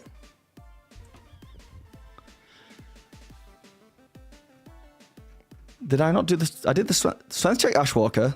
What if I roll? Oh, sorry. I'm an idiot. So yeah, 15. You guys got 17. We can ignore this last one because I'm just blind. And you kick him off. Yeah. Yeah. How do you guys want to do this?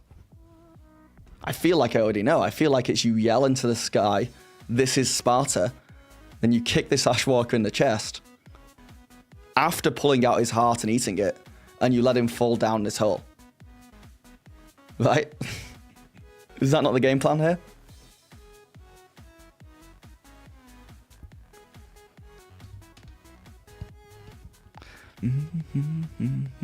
Oh, you had another ad break? Sorry, guys. Sorry, guys. I need to make that 10 cents or whatever I get a month from those ad breaks, though. So you got to sit through. Absolutely nailed it, Cinema. Yeah, he stumbles down, man. He does a little twirly woo down there, and you do the full damage to him because it's a very long drop, and then he jumps to the right because that's what happens. Success. I feel like that was shambles.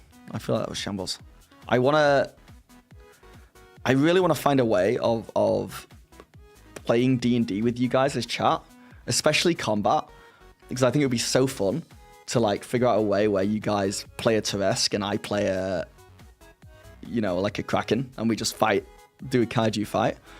But I think maybe it's me, maybe I just need to be faster and on the ball a bit more.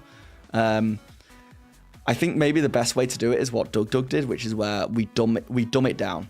So like, rather than having 105 hit points, everyone just has like 3 hits, 3 hearts, Zelda style. And rather than having these big long stat blocks, we remake monsters so that they have 1 ranged attack, 1 close attack, and maybe like 1 cool magic spell or like a mobility thing or something. Oh yeah, you waved him on the way down for sure. Twitch chat versus YouTube chat. If I could figure out a way to get this clicky thing on YouTube, I'd do it in a heartbeat. I think it'd be so fun. But yes, YouTube versus Twitch, where YouTube plays a Tariff and Twitch also plays a Tariff, and we see who wins. I think that'd be so much fun.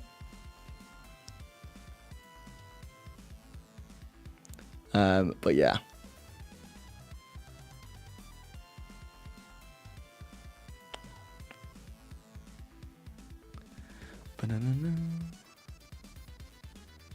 Kaiju fight indeed, yes.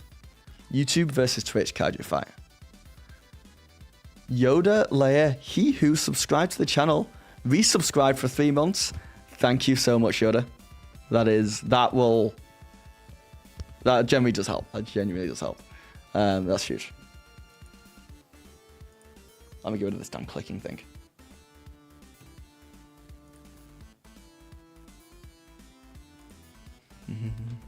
And yes, that does remind me to beg a little bit. If you guys do have any Twitch Prime subs that are free, feel free to throw them my way. But it's fine if not. So what else can we do with maps here? Can we get out of the initiative order? Picola, thank you for the follow. Do you have any browser extensions running? Asking because I'm not getting the token move on applying damage thing. So I have my whole hype train started. Thank you guys. Fips, subscribe to the channel. Thank you, Fips. That means a lot. Please, if you are going to subscribe, if you have the Prime membership, please use that. Like, don't give me your hard, cold cash. Save that for yourselves. But I will take it. I will take it for sure. But thank you, Fips. Do I have any browser extensions running? I do. I have a lot of, not so much browser extensions, but I've got OBS and I'm streaming live. And even the clicking thing, where you can click on the screen, I think that might be affecting my computer, honestly. So maybe it's that.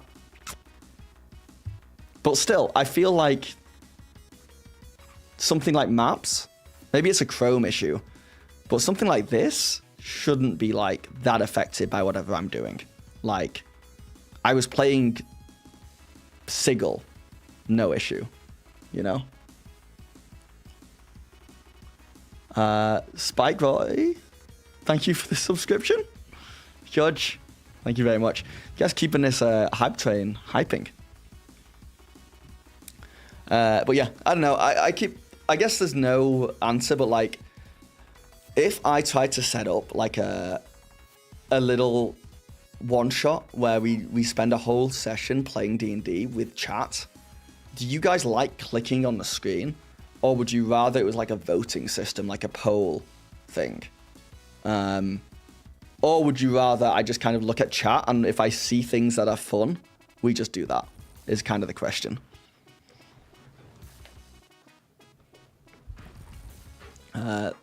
Let me play around a little bit more with these maps. Oh, okay, so there's cool. There's like keyboard shortcuts here that I think I can change. No, I can't. I can't change them. More stuff. It'd be interesting to play with people to see what like it looks like on the other side of things, like using fog of war and hiding enemies and stuff. Self-roll to everyone. Is my computer taking off? No, my computer's dead silent, to be honest. It's just literally, I can show it. If I say like you take 1 damage, watch the Deep One priest down here. Just watch him for a second. Watch him move to the right. And like, if I heal, does he move to the left? If I heal 1? Wait, he just did it again. No, it's always to the right. And it's just, yeah. So odd.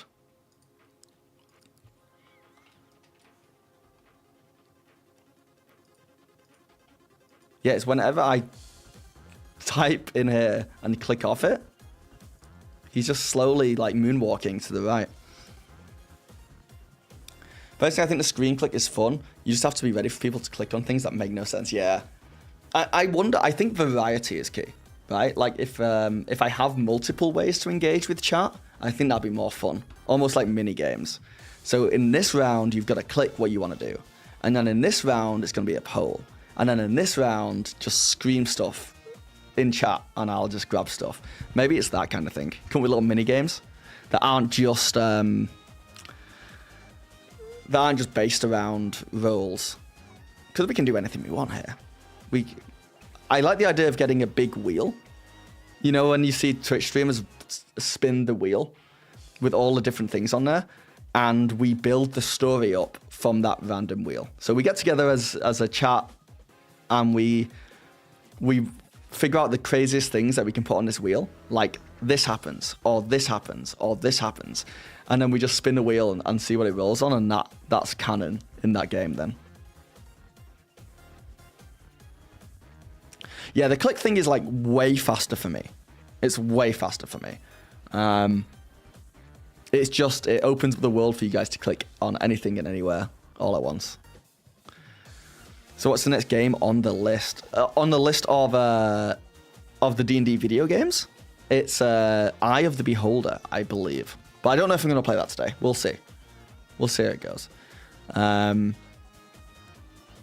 The Hype Train just got to level 2 thanks to Wiener Farts with the best name ever. Resubscribing for 2 months. Thank you, Wiener Farts.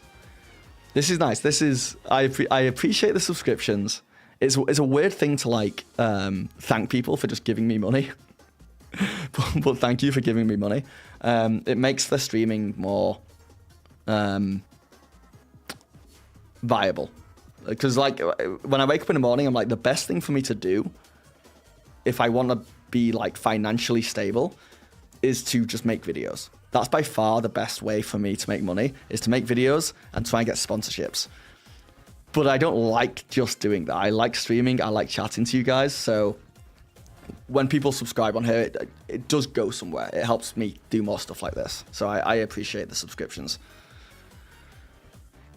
I assume you can make something work with ChatGPT alone. I really want to do a fun ChatGPT thing. Maybe this week. Maybe one of the days this week.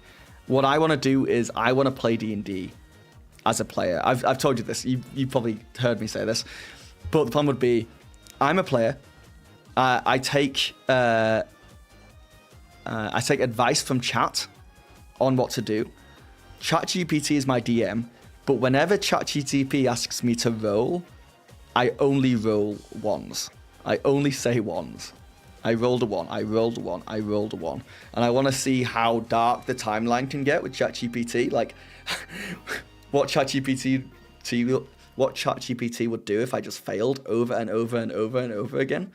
And like, I guess the goal would be for ChatGPT to kill me. Right?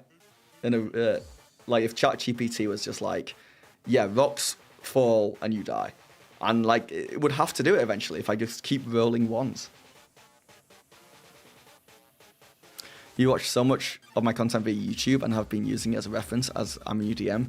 Figured I'd give back with a little sub. Thanks, Sammy. Thank you, Spike. Thank you.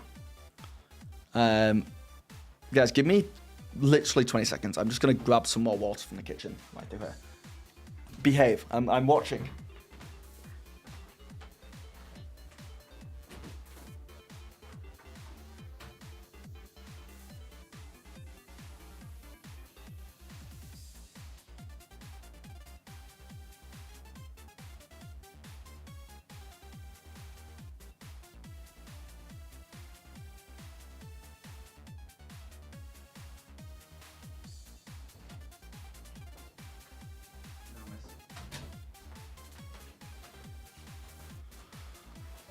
My cats absolutely hate being locked out of this room. They hate it. They hate it. They don't care about being in here until I close the door, and then it's the one place they want to be.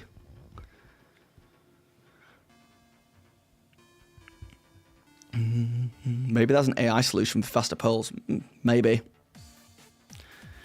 EOB is a personal favorite of mine. You will like it, I think. Okay, good, because so far the D&D games I've been playing from the 80s are interesting, but hard. I don't just mean like difficulty-wise, but like they're hard for me to wrap my head around because I've been so spoiled by modern gaming.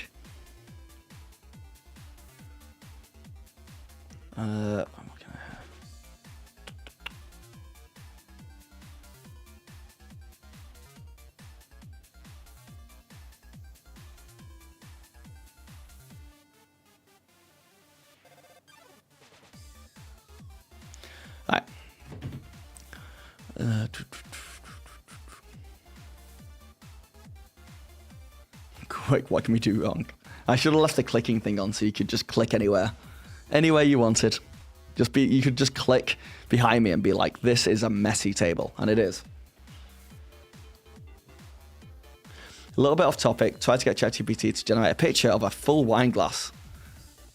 $10 donation if you succeed.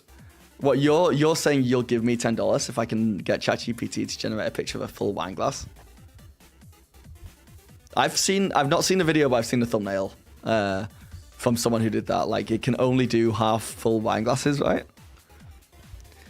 And I don't know why. Is the reason that we don't actually ever have full wine glasses because, like, the normal wine glass is half full anyway? It's kind of weird to fill a wine glass all the way to the top, right?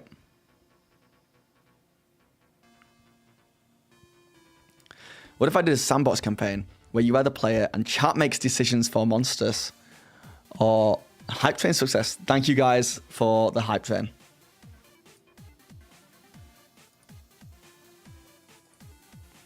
Choo choo. Sorry, what if Samet's campaign where you are the player and chat makes decisions for monsters or what challenges you face? Not exactly how I love that idea though. I do like that idea.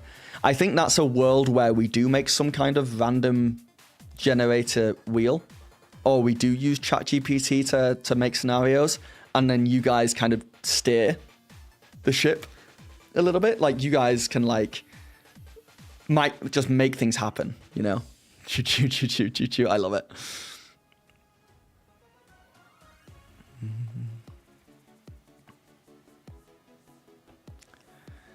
I just got the gaze from my Tomcat. He wanted food, so he sat to my right, just inside your peripheral vision, staring. Yeah, they know what they're doing. I've now fed him for fear of being punished. Yeah, they're in charge.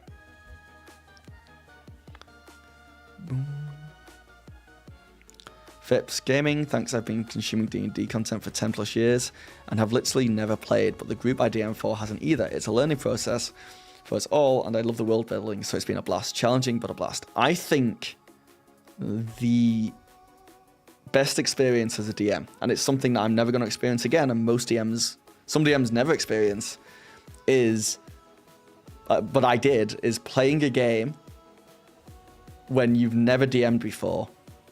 DMing a game, never DM'd before, for players who have never played before. And you literally just, no one knows what you're doing. Like, you're just discovering it as you go. I think it's a phenomenal feeling. Channel point redemptions to troll a hero. We summon trolls to the battlefield. Yeah, that's a good one. Other channel point redemptions. Stuff like, suddenly, I mean, you could straight up just be like, you take, like, rocks fall. Or lightning strikes. And I have to roll a dexterity saving throw to see if I survive. You know? You could just make anything happen with the environment. It's like one of the Doug videos where when he says the word dragon, like in Skyrim, it registers that he says it and then it spawns a dragon in.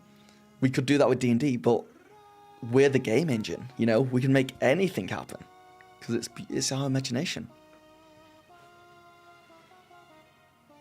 You've experienced that way back. It was a terrible session looking back, but everyone had fun. Yeah. Just stumbling over ourselves. There's never a right time to start DMing. It's great that you give it a try. Discovering it together with friends is the best thing ever, just like Bonus Reaction just said. Yeah. There's something really nice about that. And I've said this before as well, but my favorite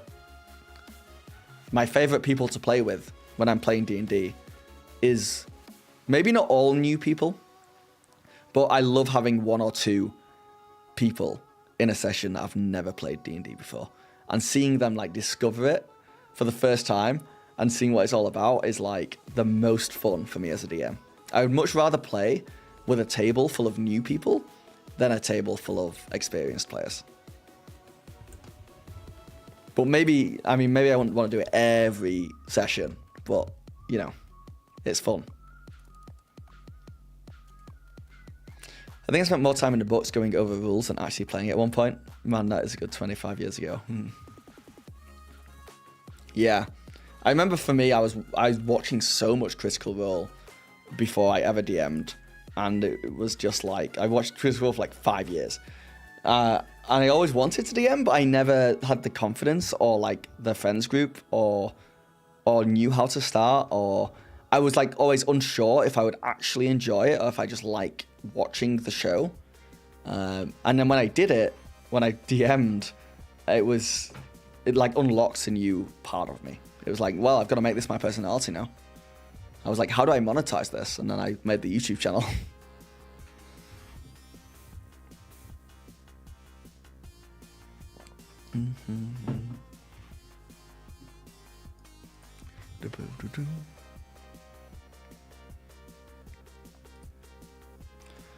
All right, so before we move on, is there anything else that we want to play with in maps? One thing I don't know how to do is go back. accept closing it and restarting. So I want to be on this screen. And apparently they're adding stuff a lot on this, which is nice. Hide until next update. Oh my god, the Deep One Priest looks so... That's you guys. That's a picture of you. Right there. How easy is it for me to delete what I've drawn? Draw. Erase. Okay. And then, is there a shortcut for making this bigger? Is the question. Size. Gargantuan. That's gargantuan. I thought it would go bigger than that.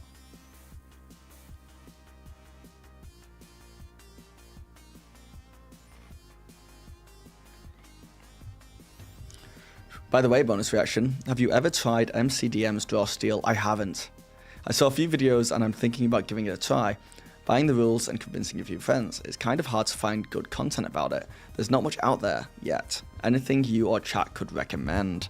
Draw Steel's not officially out yet, right? It's like in beta? Or has it been released? But no, I do want to look into that as well. There's a bunch. There's DC20 is another game that I want to look into. Obviously, Dag Heart's coming out soon. It's a lot. I think I will try making videos about Dagger Heart, and if people like that, maybe I'll start making videos about a bunch of other stuff, but we'll see. Just like Spike Roy, I love to consume some content, YouTube streams first to get a feeling for the game before I start playing it. That's gargantuan. Yeah. That's what I said. I really thought it would be bigger than that. But look how small it is. Look how small it is. Like, I thought it would be like this big, you know? That's gargantuan. That's a big boy.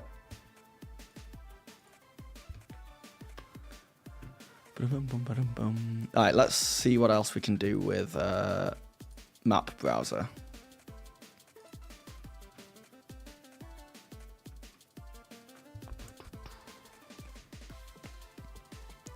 So let's say we wanted to do something in Critical Role, Call of the Netherdeep.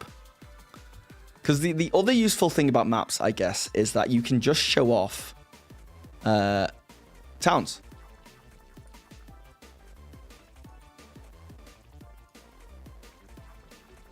You can, like, yeah. So I guess this is also a battle map, right? If I had a token, is it as small as... If I throw Eric down here. Oh, so you could use this as a battle map. You could also just use it to, like, walk around, you know?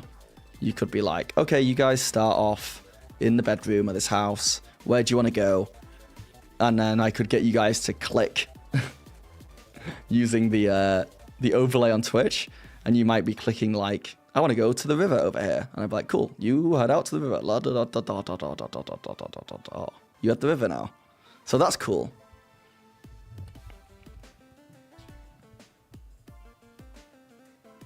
Can you change the grid size like half it? I don't think so. I think this is like printed. I can just zoom in and zoom out.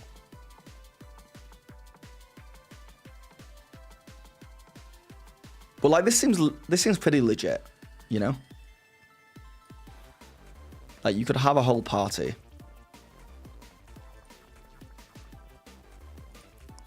Of people, a little anime party that just travel around. And you can do the same thing, I guess, with like a world map. Let's find a world map.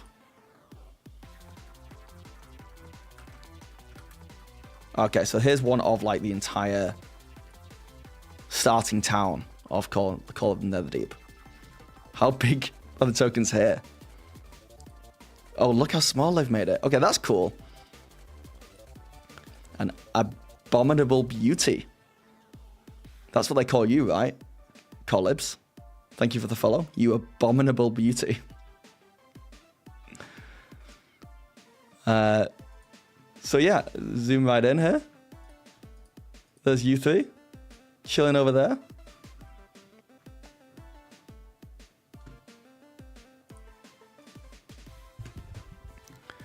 Ooh, it doesn't have dynamic lighting on walls though. No, it is missing the sigil stuff. To be honest, a lot of the intimidation and nerves I had around DMing were definitely alleviated because of homies like bonus reaction and just an absolute hoard of information and tips from other DMs out there. Love the community and lack of gatekeeping. Yes, there is some gatekeeping in some aspects, but I feel like overall, like the D&D and TTRPG community is so cool. It really is so cool.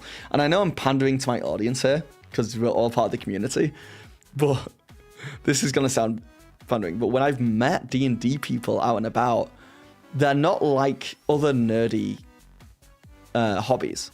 They're like social, they're outgoing, they're empathetic to each other, they care about each other, and like they're friendly and like, I don't know, dare I say good looking? You're all very good looking. But that's true. I've been very surprised in general how not nerdy the nerdiest people in the world are. Does that make sense? Like, all the D&D people I've met are like so social and cool that it's like surprising.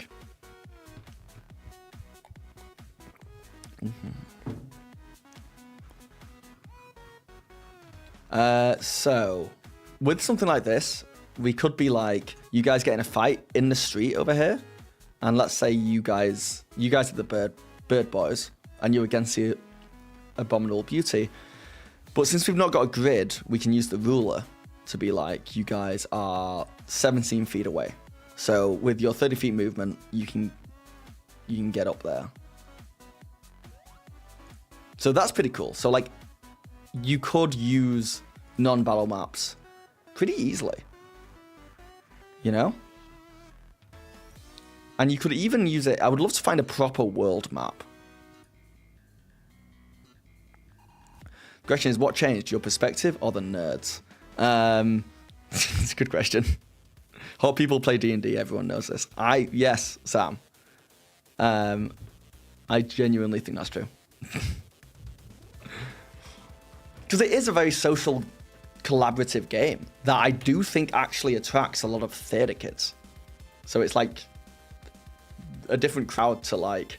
I'm not going to say any other hobby because I feel like I'm attacking other hobbies. But I think if you got like a ranking of conventionally attractive people, I think you'll find more of them in the D&D space than other spaces. But that's just me, you know. Let me know what you think. Okay, well, I know in this book there's a giant map. Maybe the Emerald Gulch. Jewel of Hope.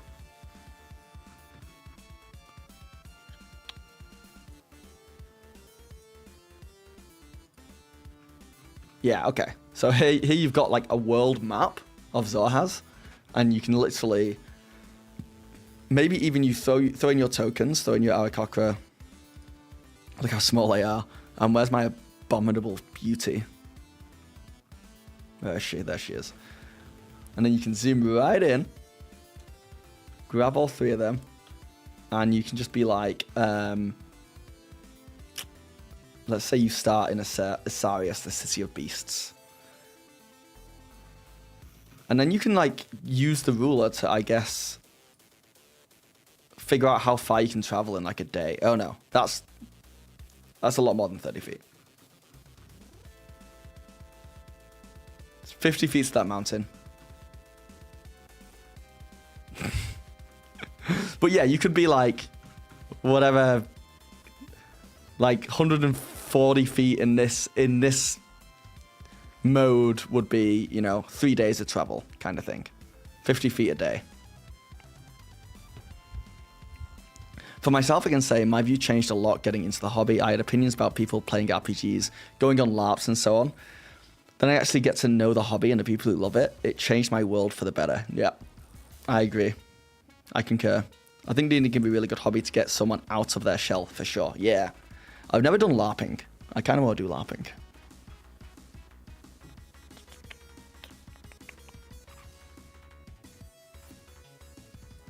All right. Let's get our maps. Let's get out of maps. But I'm pretty... You know what? D&D Beyond Maps is exactly what I thought it was going to be. And it works well and it's nice, but I don't know how much credit I want to give it because, like, you would expect it to work well and is nice. I do have that glitch that seems to only be affecting me, which is where when something takes damage. Oh, it's not doing it now. Okay, now it's working, so... That cock is dead now. Alright.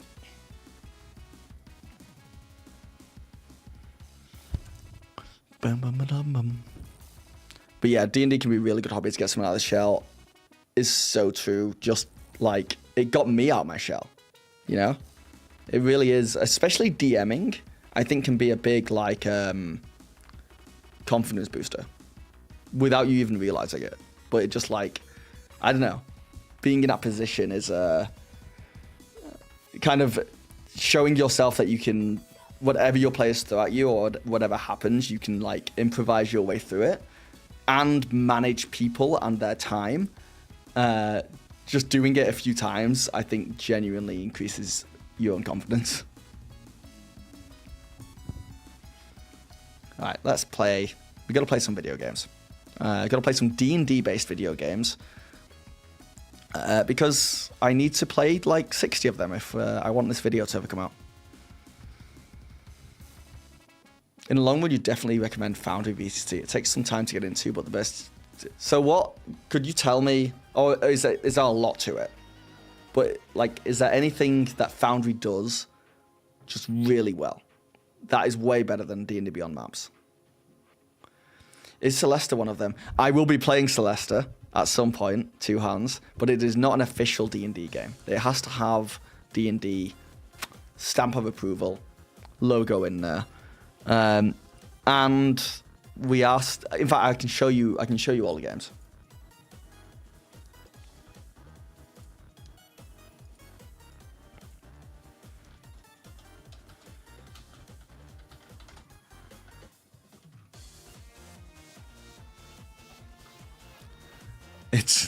It's all these games.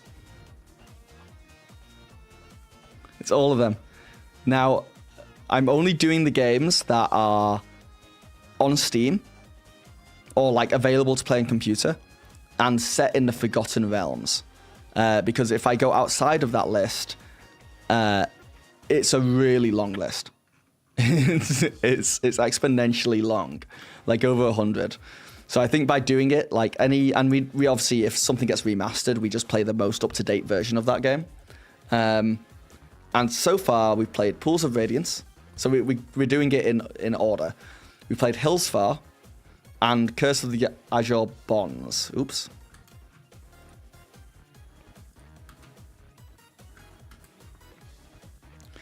And Secret of the Silver Blades. We have played those 4 games. So now we'll do the I Beholder games. And eventually, I'm really looking forward to getting out of the 90s. Because no offense to the 90s, but those games are hard. They're hard to play. And then 1998, Baldur's Gate. I'm looking forward to playing Baldur's Gate 1. And then going through all of these, I think it'll be a lot of fun. Obviously, we can't play the Game Boy Advance game. Or maybe. But yeah, there's so many games. I guess Idle Champions of the Forgotten Realms. Oh boy. But yeah, playing all the way up to Baldur's Gate 3.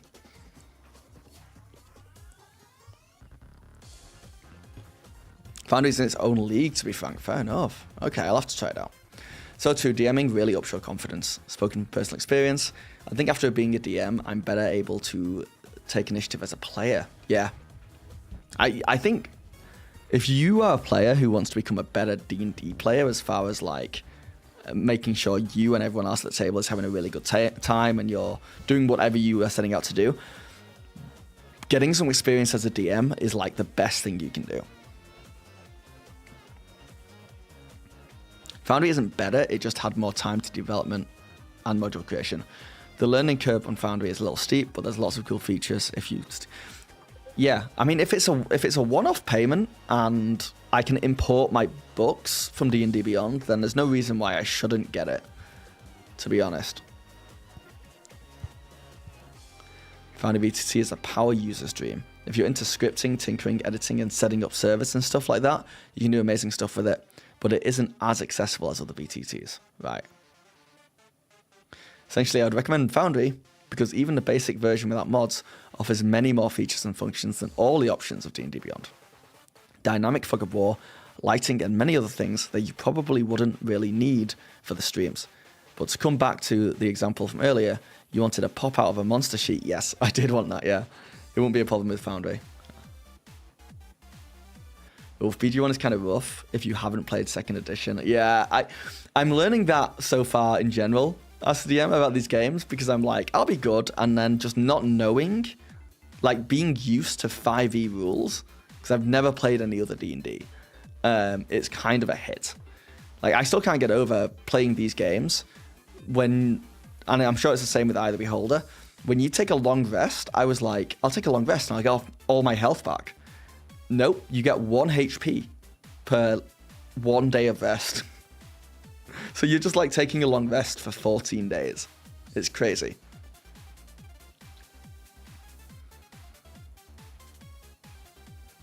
It's a one-off payment, $40 US, and there is a plugin to import stuff from D&D Beyond books. Is that plugin like legal?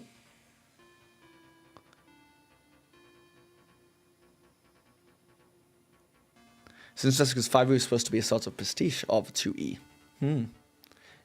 Yeah, I'm kind of looking forward to seeing how it's changed, but my issue isn't so much that, like, I don't want to play with the new system, it's that these systems are often very complex. Leon, what's going on, buddy?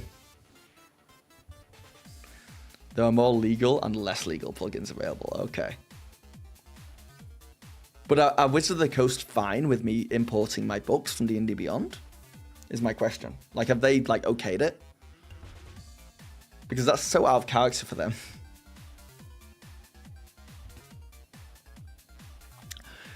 Nocturnal, you would have to teach me how to play 40.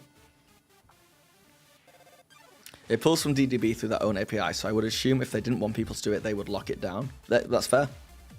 Has a public API. Fair enough.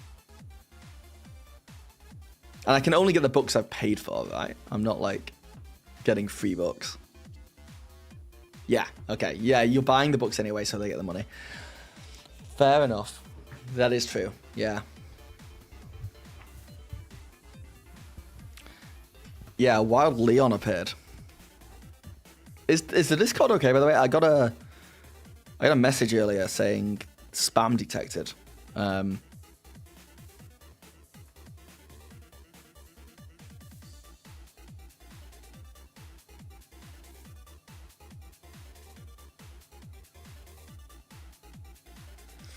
Oh man, I've had like a bunch of people reach out to me recently asking to do my thumbnails and asking to edit for me. And there are some really good editors and thumbnail people out there, but I just don't, I would love to use them. I feel bad that I'm just like, I can't right now. But stick around, maybe in a few months.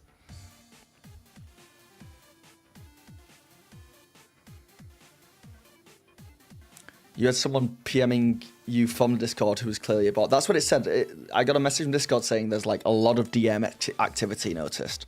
But I don't think it's affected the Discord itself, right?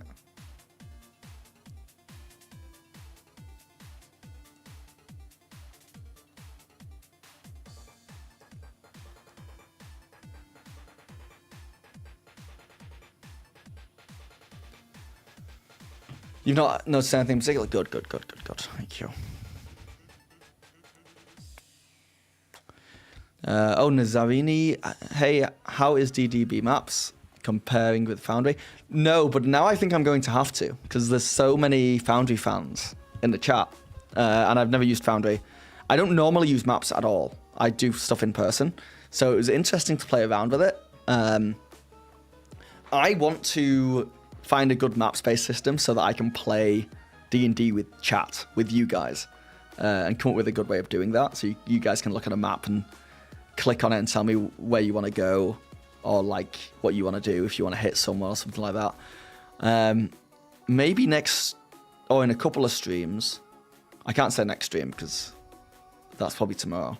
But maybe in a future stream, I will do a versus. I think that could be fun. A Foundry versus DDB.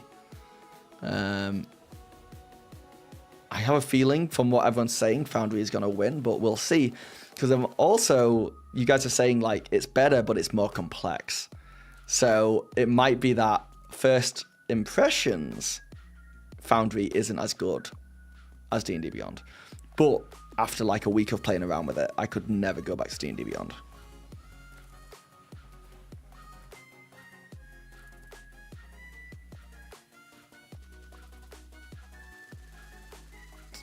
The not legal mods are not searchable on Foundry anyway. You don't have to worry about accidentally installing them. Right.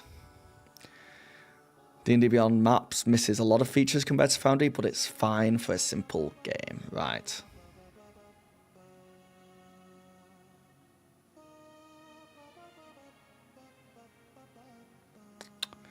Spike Roy. Yes, there should be a link down below the stream that my wife has set up. Come on in. You're welcome in. There are some Discord bot trap solutions in case you have the rights for the Discord server. You might want to set it up. I think I need to look into that. I've been putting off doing a lot of stuff with the Discord just because it's small. I think it's still small, but like since I've started streaming, there's more people chatting in there, which is so nice to see. I just don't know at what point it becomes like unmanageable and I need to set up more security and stuff. So I'm not looking forward to it. I don't want to do any of that stuff.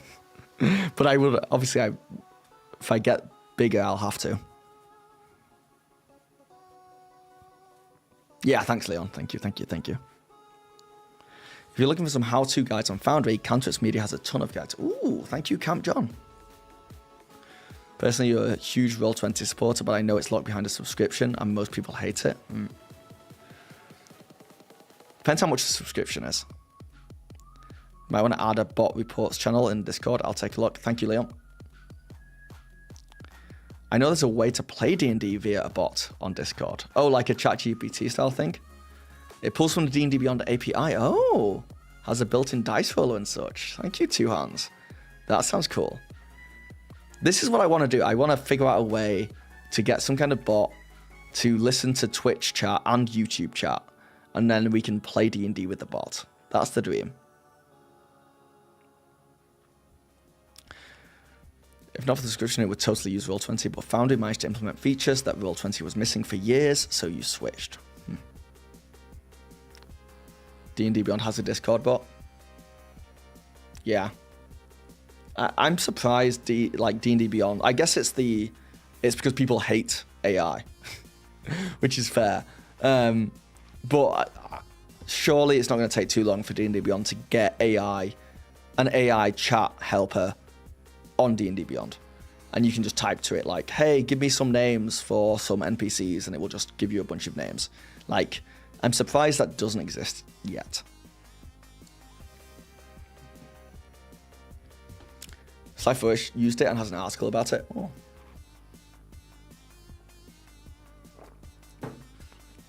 Alright, let me load up Eye of the Beholder.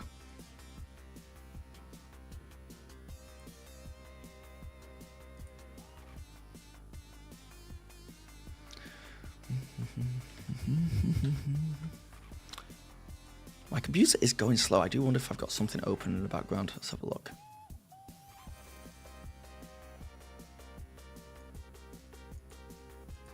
I think it's just Chrome. It thinks it's got 16 instances of Chrome open. But I don't want to end it because I'm using Chrome tabs to keep an eye on my stream.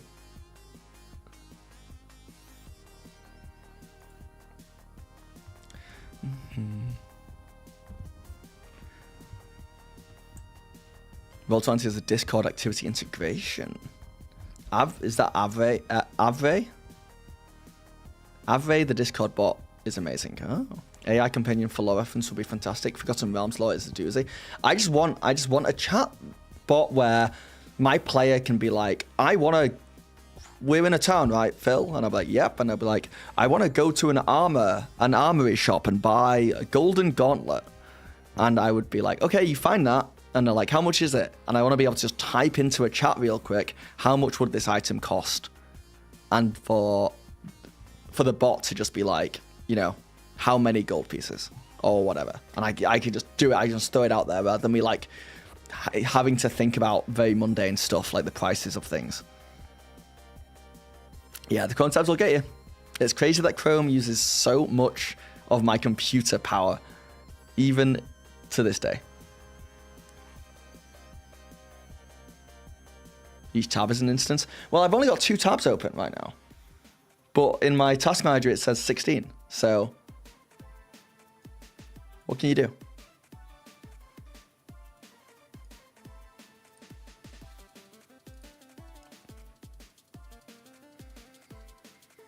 That'd be a super helpful DM tool and completely doable. Completely doable. Also, hey Sophia, how's it going? Plugins also show as different instances. Yeah, as you said that, I looked and I still had the clicking thing, so you can click on the screen open. I'm like, maybe it's that. Maybe it's that. Maybe it's the extension. Look, man, if you're running Windows 11, just use Microsoft Edge. It's unironically the best browser for Windows. Yeah, but I'm basically on. I use an AI to make an order menu for each business in your game. Oh, there you go. Yeah, wouldn't it be nice to do that within D&D Beyond?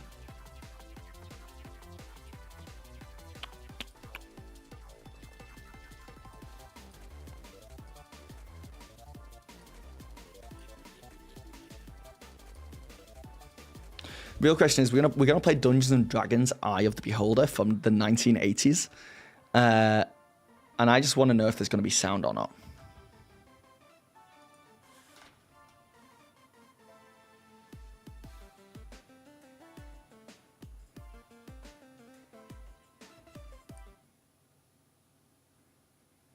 We have sound.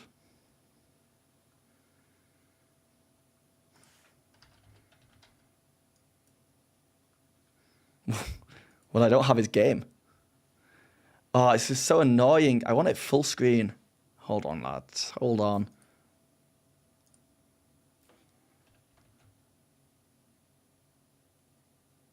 Let me restart this.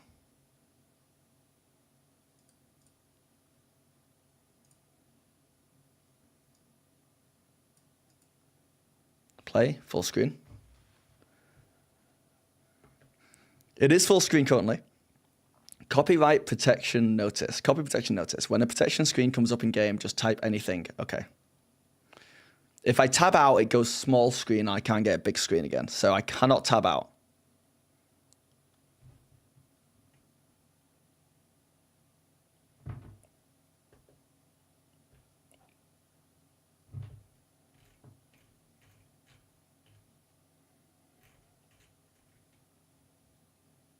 Which is a shame, because if the music's really loud, you won't be able to hear me. Okay. We, the Lords of Waterdeep, have gathered to purge our city of an ancient evil. Oh, it's like that Bibbity Bot TikTok I keep seeing. Give call... Oh, master.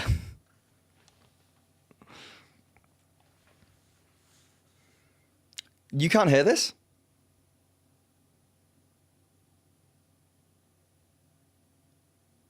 Oh.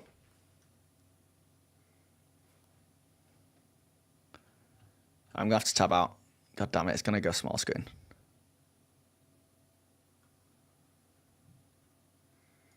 Okay, we can just play it small screen. Oh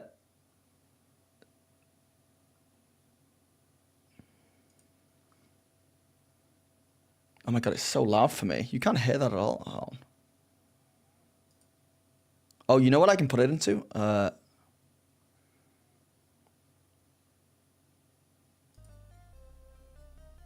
you hear that now?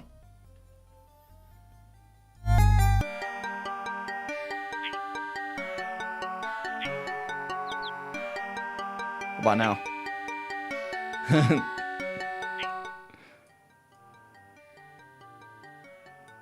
Okay. There it is. Yeah. I don't know what happened there.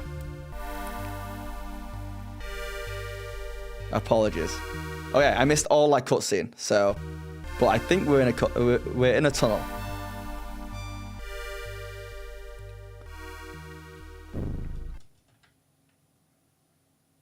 I tried alt enter.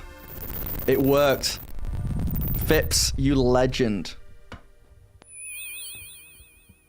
Someone give that guy a gifted sub. No, sorry, I just thought I thought I'd shoot my shot there. It doesn't matter. Load game in progress, start a new party. I think if I load game in progress, the other games is put me in with at the very start with a pre-made party, so I don't have to make a new one. Bonus reaction, let me Google that for me. This is giving King's Quest vibes. I love how the music never lasts long. He's already subbed I want. Leon, I don't want you to give me any more gifted subs. I don't want you... You're not allowed to. You've single-handedly been keeping me afloat. Thank you for welcoming, guys. Welcome, Invader. Oh my god, what is this game? It doesn't even have voice acting. Your kid watching you play it. Okay. I guess we got to try making a party.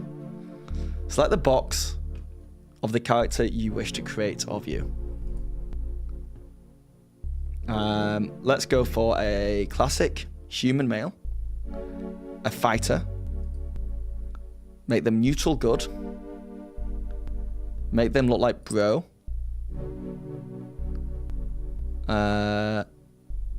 Yep, go with that. Keep faces. Oh no. We are making this guy, by the way. And I'm gonna choose someone in chat and call it after them, and you can be this guy. Well, for this guy, keep name. Second Breath Siren, thank you for the follow. So this guy's gonna be called Second Breath. Oh no, Breath Siren. Oh.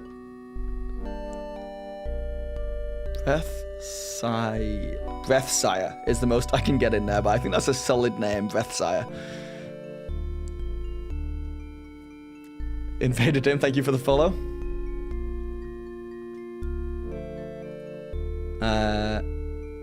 Invader, you can be a dwarf male. And a thief of all things. This is you.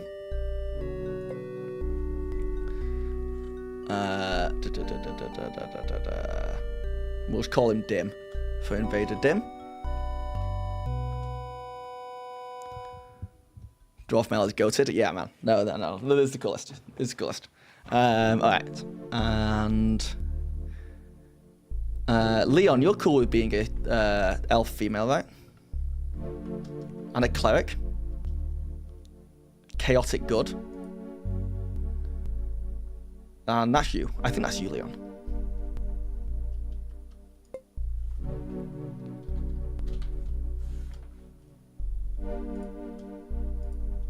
And then I really want to use that really ugly.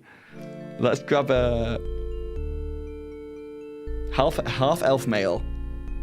And let's just make him I just want the weirdest, in every D&D party, it's just the weirdest dude. And it's gonna be a thief mage.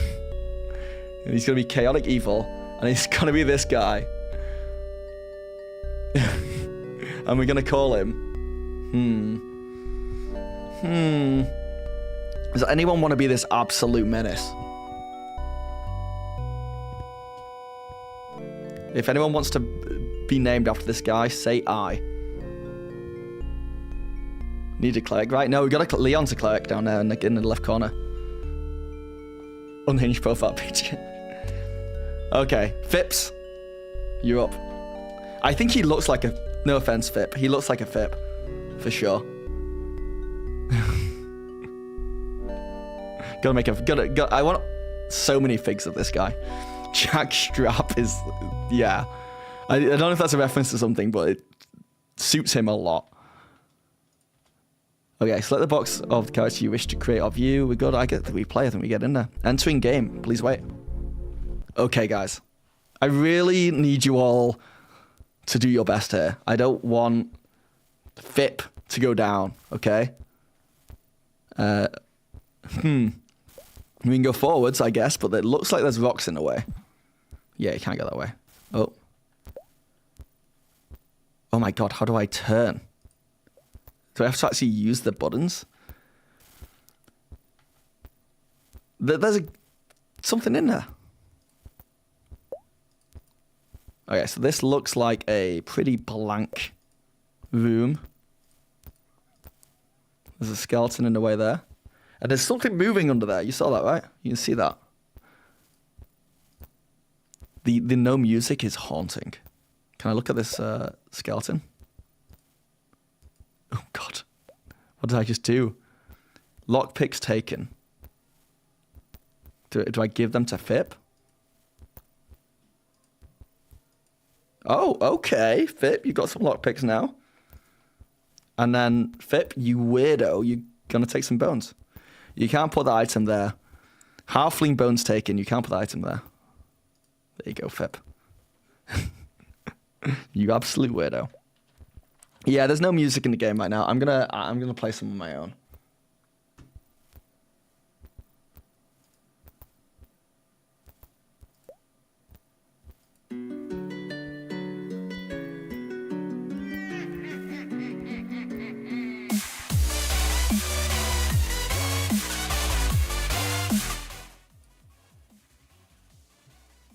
It's the loudest music in the world. Alright, does anyone remember how I go back to full screen? It was like Alt Enter, right? Yeah.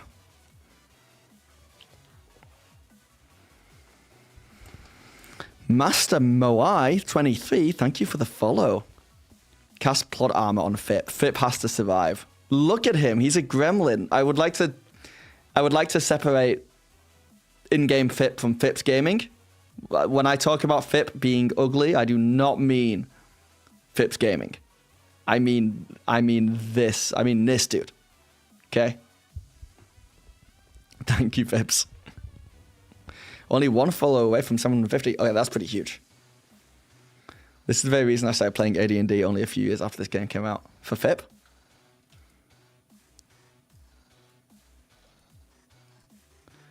No one is able to pry this door open. You can't go that way. Can't go that way. Uh-oh.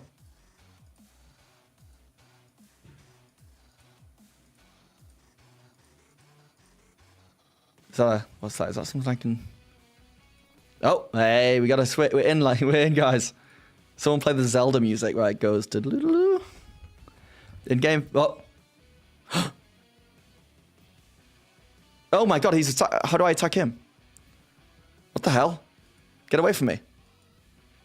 How do I attack? I'm just going to run. Is he still chasing me? Yeah. Oh no.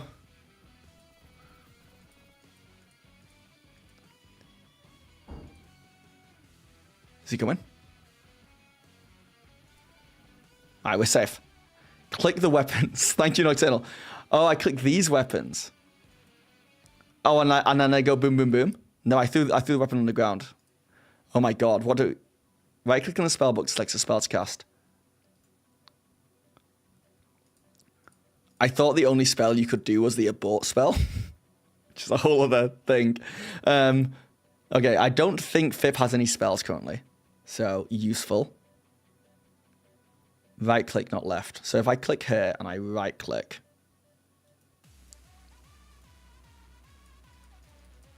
No, I think it's left click. No. I'm going back out there.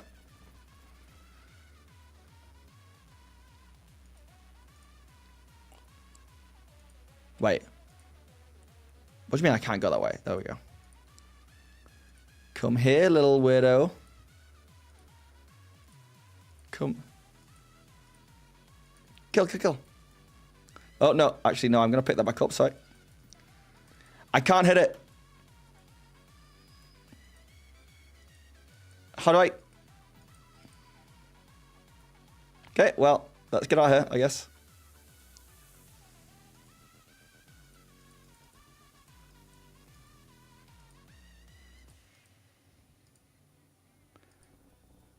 Okay,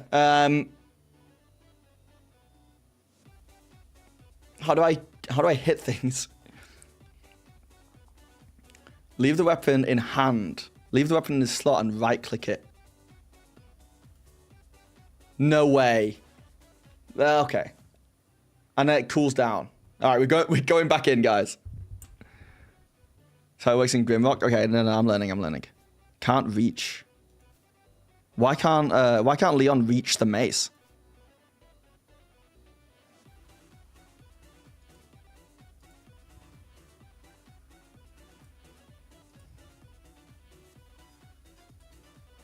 I feel like I've never played a video game before, and this is how I felt in every other game.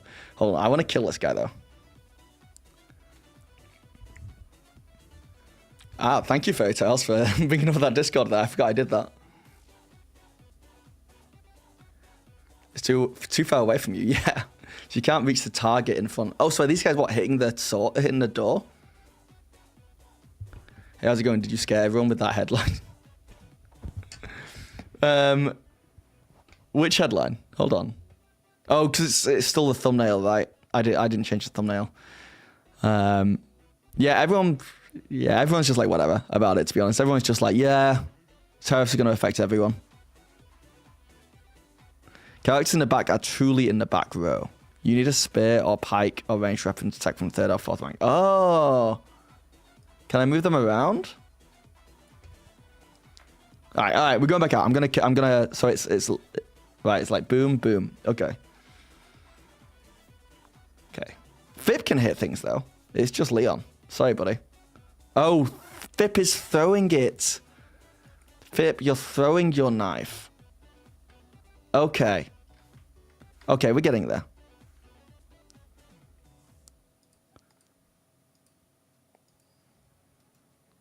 Is there any way I can get rid of this first, second, third thing on here?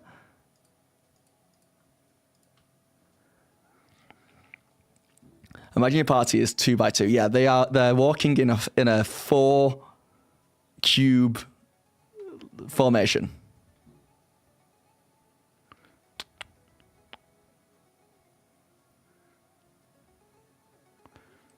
Mind clicking your spellbook?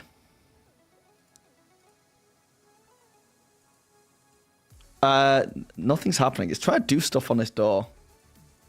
Yeah, nothing happens when I click it. Ah, here we go. Okay. I'm going back in. Let's kill this fucker. Language. Where'd he go? Ah, yes, Dim. Dim, you axed him. Also, I accidentally picked up this sword. Okay. This is going to take some getting used to. But I feel pretty good. Was this door openable? It was.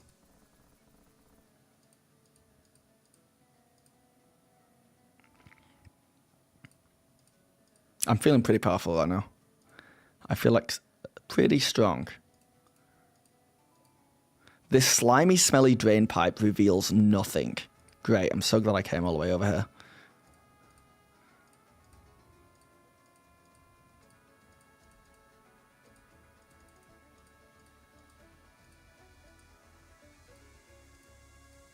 Something scurries deeper into the floor drain. I wonder if I could play a character like a druid or something that could get through there.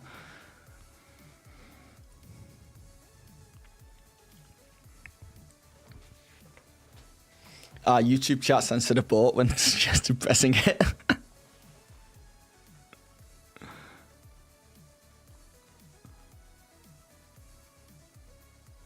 The mark on the wall. Did you see it? The mark on the wall. No, I didn't. Back outside?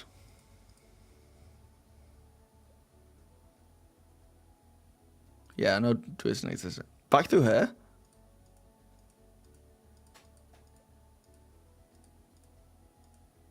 No. In the hallway.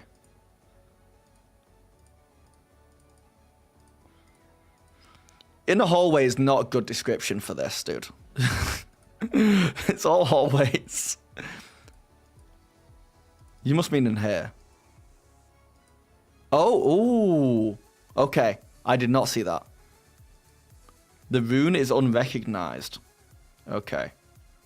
Good spot, though. Very good spot. I did not see it. Drainage gate here. Can't get this door open, but there's a creature there. And then it looks like there's something on this wall. Ruin. Oh my god.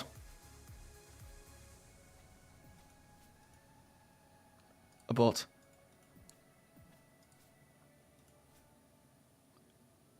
Flip, throw your knife.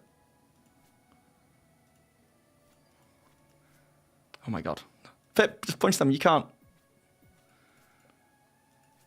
No, don't be like this. The cooldown is so hard here. Alright. Oh no, no, no. No, no, no, don't die. Why can't Breathshire, why can't you do anything?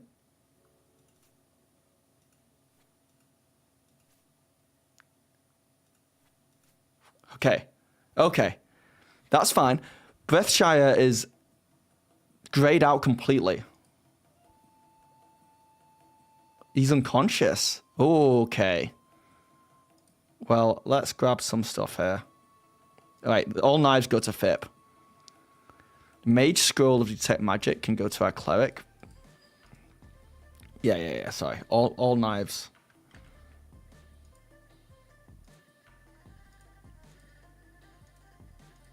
All knives go to Fip for throwing stuff.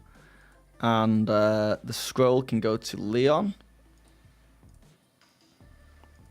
What is this? Iron rations taken. Okay, no. What we need is some healing. Camp.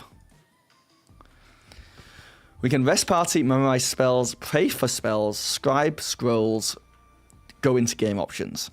Dagger, dagger, dagger, in case someone knows the reference. What's that reference from?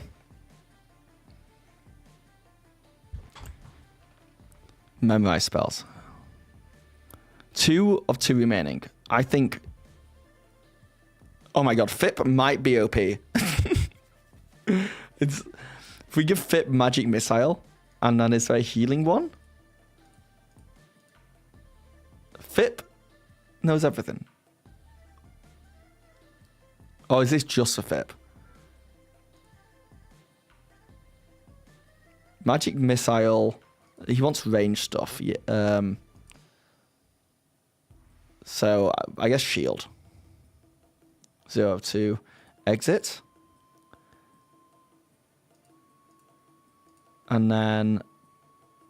No, I don't know how I learn anything. But I'm going to rest up, I think. You pray for spells every day, to be honest. So what does pray for spells do? 4 of... Oh, pray for spells is Leon stuff. Got it. Sorry. Got it. So I guess WNDS is wounds. Cure light wounds. Cause light wounds. Don't want to get those messed up.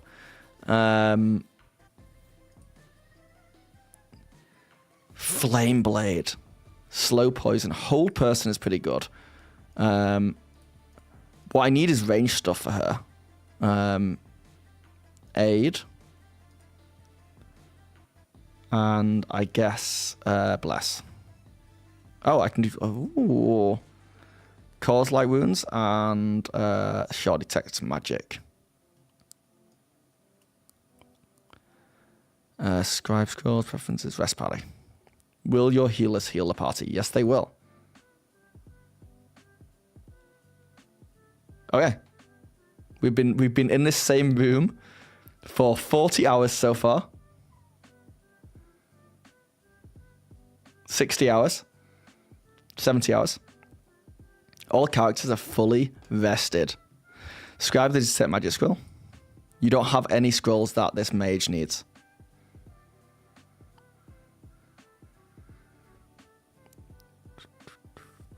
This is not D&D 5e. In old D&D, you could cast a spell only as often as you prepare it.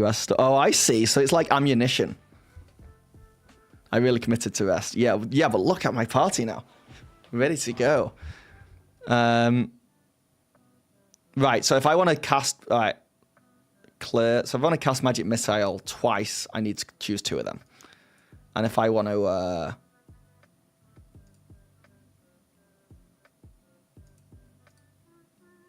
yeah, let's keep those 2 as is. And honestly, Cure Light Wounds and Cause Light Wounds is actually what I want to do. Thank you for the assist, guys. They took a very long lunch break. Yeah, what was that, a week?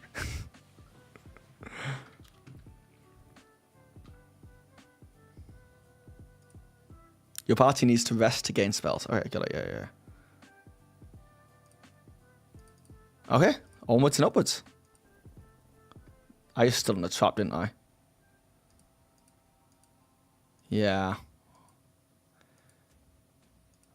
Okay, so we've got some rocks over here. Not rocks. Rations. Okay. Dim, you're up.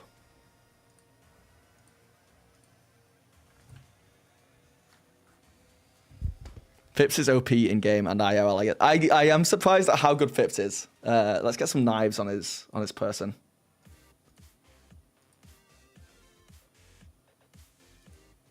Sorry, you're gonna see me do some weird stuff because it's just the easiest thing in my mind. I don't know how to get around. Right. Combat in this is kind of stressful. I wish it was turn-based. It gave me a second to think. Oh, well.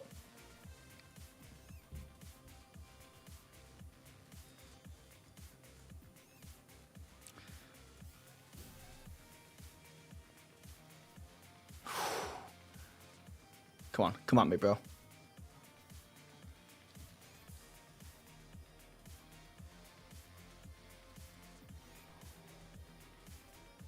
Bro, Breathshire, you miss so often.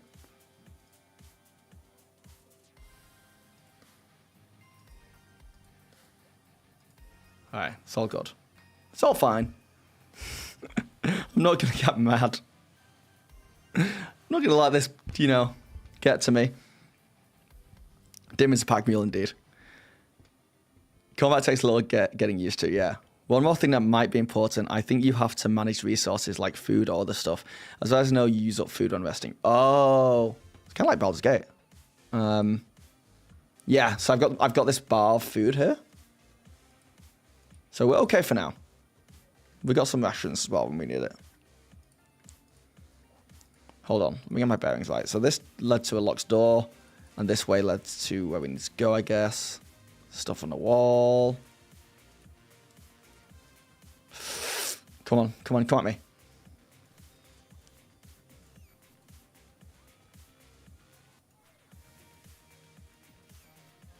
Okay, we're getting there. Did I lose a knife completely there? No. Maybe. Leon has gained a level of experience. So I leveled up. Is that my knife that I lost all the way over here? Fit, mate. You really missed that one. That one flew quite far, yeah. You seem to never hit with the dagger. I know, Fip. I think you're doing pretty well. Leon, you leveled up. Oh my god, beautiful. The rules of this game, by the way, and I'm enjoying this more than the others, is that I have to either get to level 3 or I get total party killed. Or I just play it for like 3 hours and get bored. But I can't stop playing until one of those things happens. I can imagine if I wasn't paying attention to where I was going, I would get lost here and it would not be a fun experience. Bro. Think I can stealth attack him?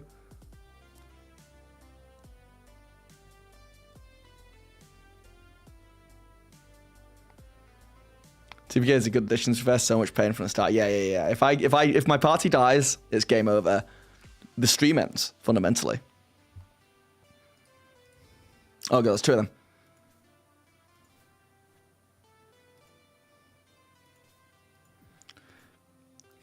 Breathshire has not hit once. He's not hit once.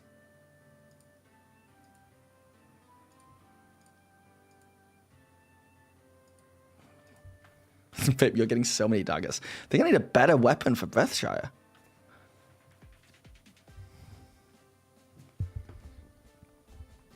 If you can see him, you hit him. True. And also, is there any downside to resting at all? Like, can I just rest again now and get everything back? I'm so sorry. It's okay, Breath. I created this character, not you. This is on me. Okay, I just didn't know Fit would be so awesome at the time. Do you keep missing the dagger throws? Oh, resting cost rations. Okay. Ooh, what's this? Mage scroll of armor taken. Cleric scroll of bless taken. Okay. I don't like how there's no other way to go here, but it's fair.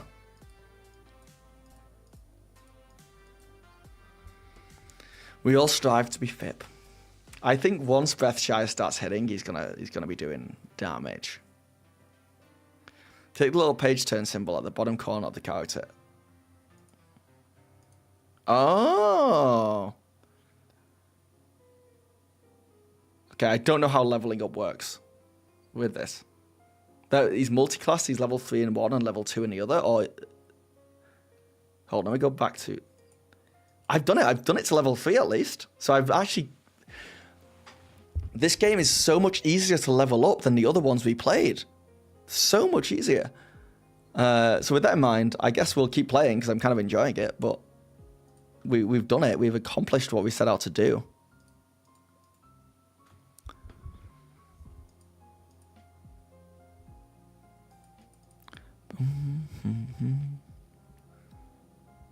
Saved you for a TPK.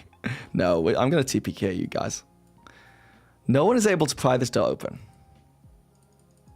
Oh wait, was this open before?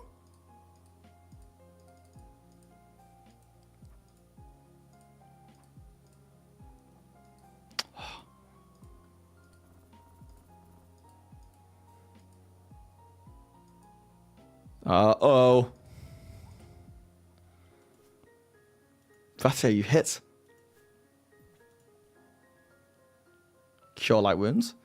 Leon cast Cure Light Wounds, cast spell on which character? On Vetcha. Okay. Guys, you gotta stop missing. You gotta stop. Let's get the magic missile out of here. Oh no, I used it. Abort.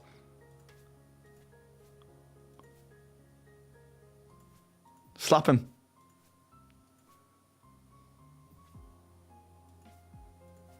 Okay.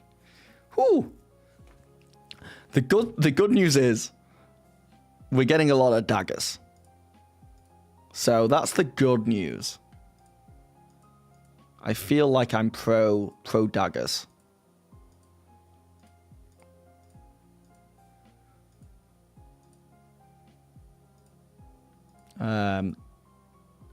Let's rest again.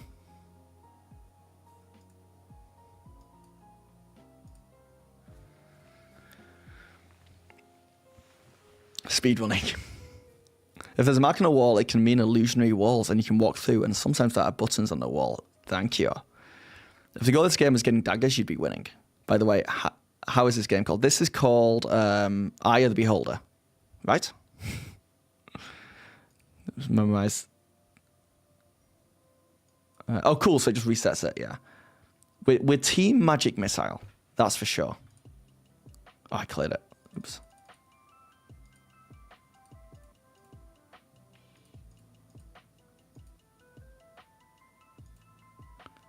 I also think we just forget about healing us. The healing wasn't enjoyable.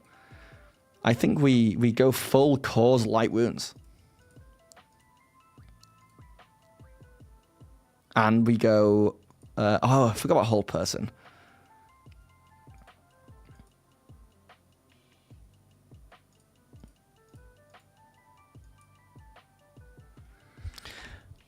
Gift of Gabby, hi, how are you doing today? I hope you're well. Thank you, Gift of Gabby. I'm doing very well. How are you? I hope that chair doesn't fail you. He's doing fine. When he hits, he really hits. He just doesn't hit often. I'm assuming there is a beholder at some point in the game. Yes, with at least one eye. Toxic Jammer, thank you for the follow.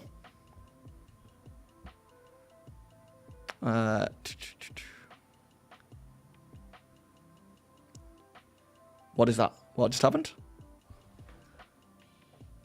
Oh, we reached a follower goal. Thank you, everyone, for helping me reach my follower goal. That Twitch just does automatically, but I appreciate it. Also, changing spells after resting means you have to rest again. Oh. Cold Light Runes is a touch spell. It will not work from the back now. I feel like it did last time.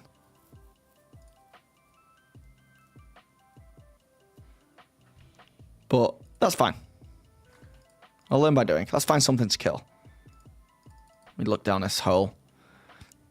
This slimy, smelly drain pipes reveals nothing. Oh, it did nothing. With only one eye. It's not called Eyes of the Beholder. What's that? I got a rock. There you go, Leon. You can do something from the back now. You can throw this. Don't say I never do anything nice for you. But maybe I should be giving you daggers.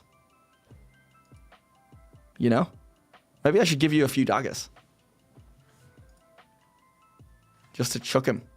Yeah, we got enough.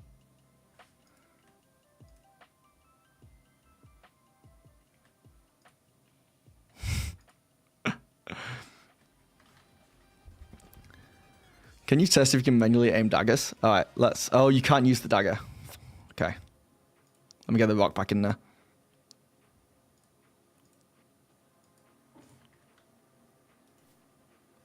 Oh my god, I threw the rock all the way over there. God damn it. We cannot manually aim. It just throws it. It's really far. We gotta go get that dagger back and the rock back now. It's kind of fun.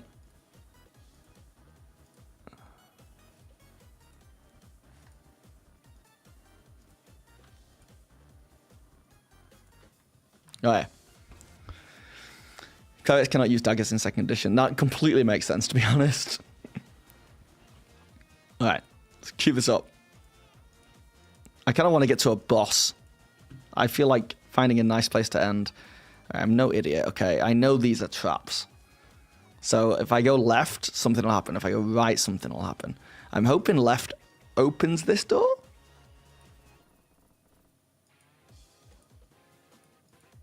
Okay. There's a button here which I guess closes the door. Why? I do not know. Oh, wait. Have I gone back on myself? Oh, no.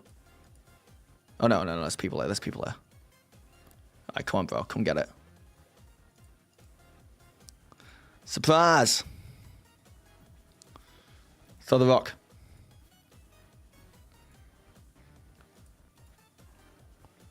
Okay, so it didn't work. You're right. Magic missile.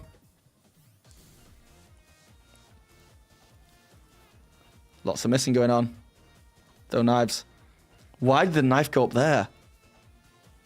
Okay, nice work.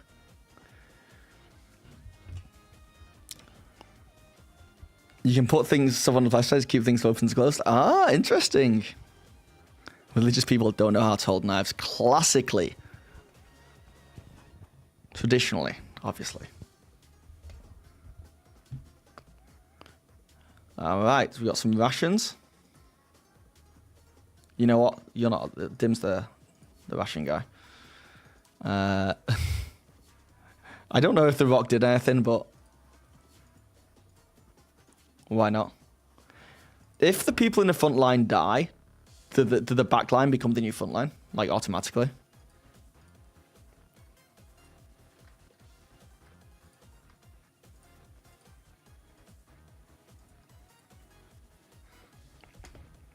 By the way, space and gas spell. Ah, thank you, Phipps. Wait, Phipps, have you played this game or are you just in full, like, Google mode?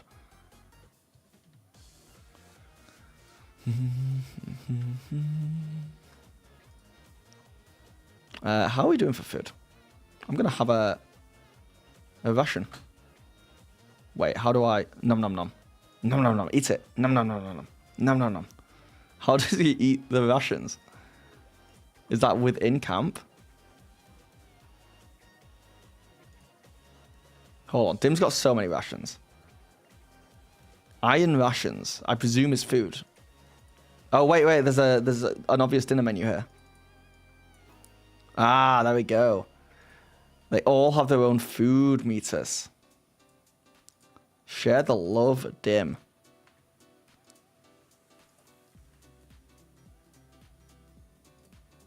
Okay, well, I thought I had a ton of rations, but now I realise that probably didn't need to use that there, and we have no rations anymore. But that means we can camp, we can rest.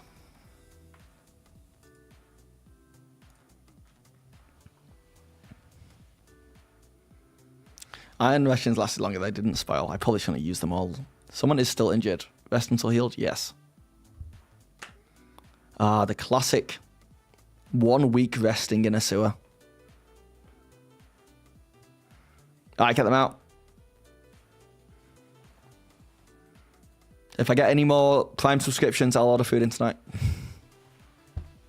Okay, let's get back out there. See if we can kill this party, shall we? So far, Eye the Beholder, way more fun than the other games, but also much easier. Maybe that's why it's fun. Kind of barely a challenge. Barely an inconvenience.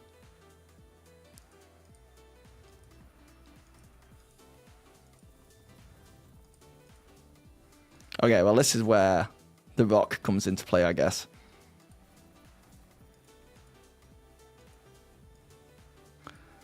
Cool. Instantly replace the rock for you, Leon.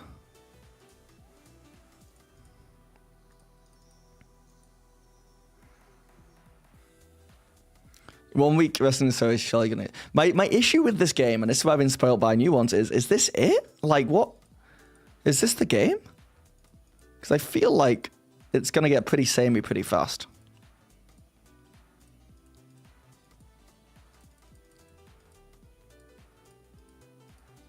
Like, it's getting very mazy.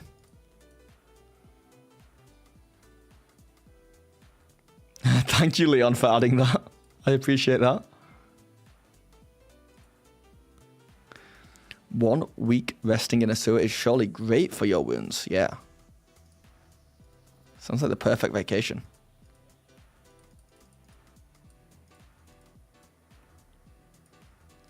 Thank you, Leon. Here's the story. This is the sewer level. Exploration will be rewarded, but it takes a while. Oh. Throw a rock. Bro. Why is the AC so high on this guy?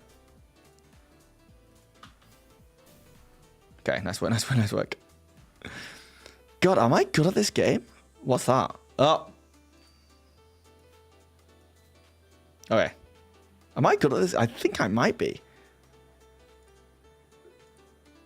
Low-key. Good at the game.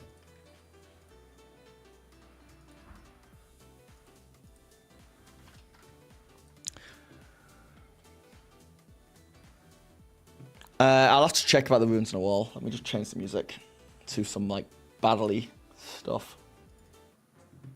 A bit more Final Fantasy. Wait, yeah, so... Wait, just wait until you meet the Beholder that has an eye. Yes, famously Beholders have one eye.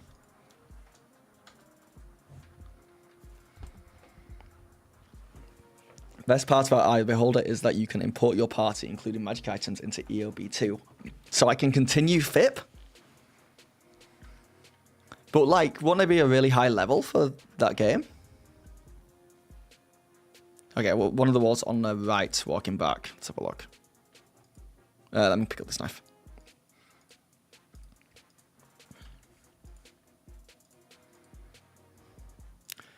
So, on my right coming down, so it'll be on my left, right? Was it this?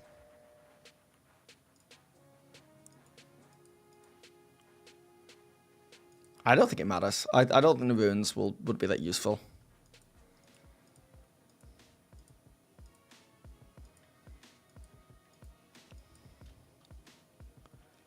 Fips, do not apologize.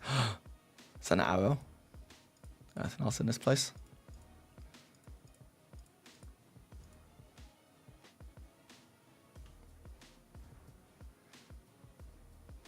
Yeah, I'm impatient in games like this.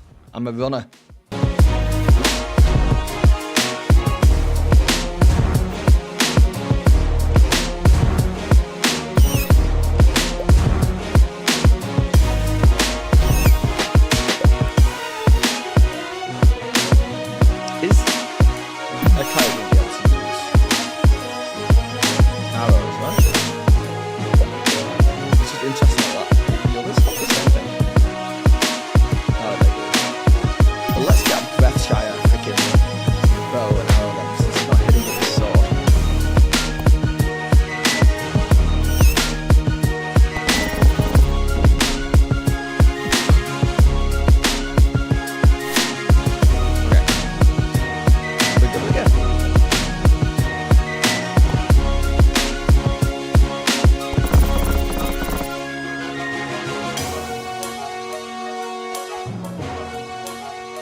How do I get in here? There's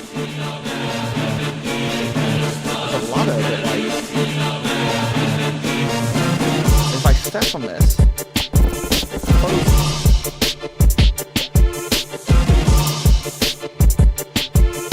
Oh yeah, the music's way too loud.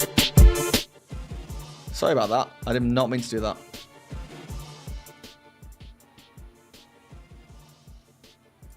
Rune on the wall. You're obsessed with runes. Let's have a look.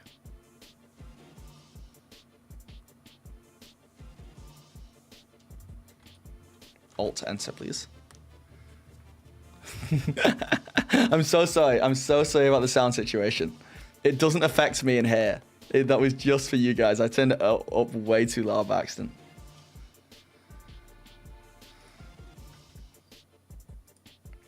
Turn left when you are one step before the circle thing on the ground. You mean here? It's a rune. The rune is unrecognized. Maybe if I'm just fast.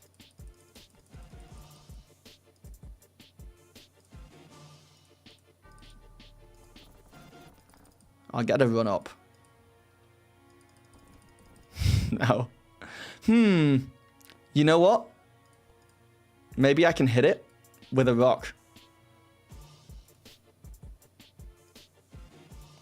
Or a knife.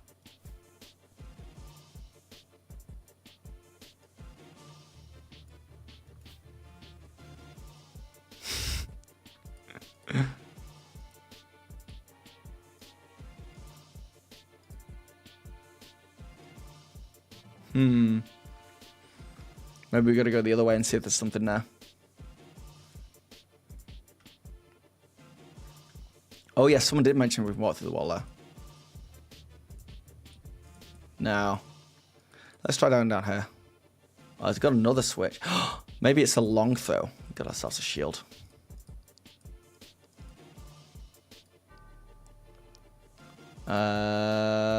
Shield?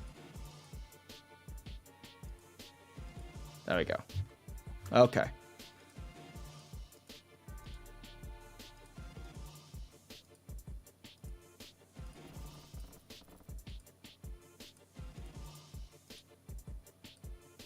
Great throwing skills. This ain't me. Okay, it's my dumb characters. No offense, Pip.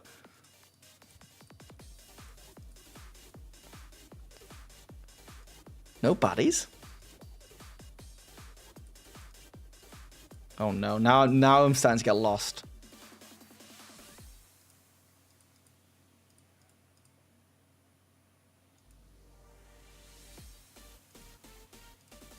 Oops.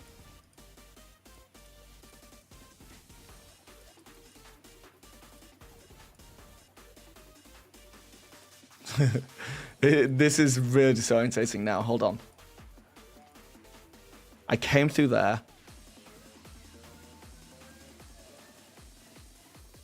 Okay.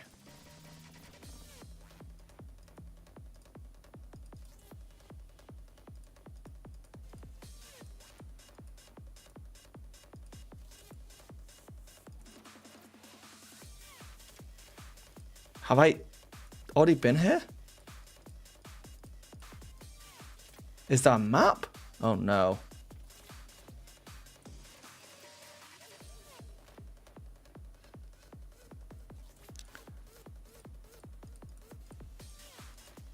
Of which door? I think I've gone all the way back. I think I'm like near the start again. Yeah, look, I opened this already. Hold on. There's an old adage of always go left. No matter what. We just always go. Yeah, that was the very first ruin, symbol on the wall. Always go left.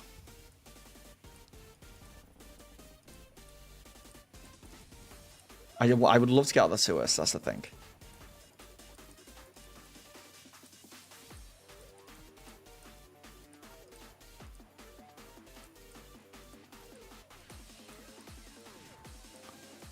If we always go left,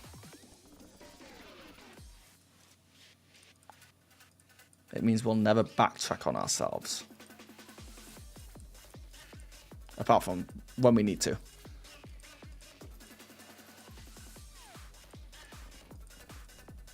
Hey, another rock.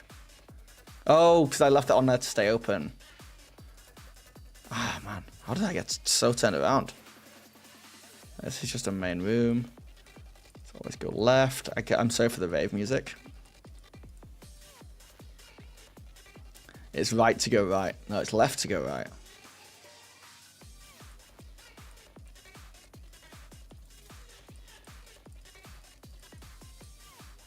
All right, we're back in this space, and then we did the. Wait, was that something?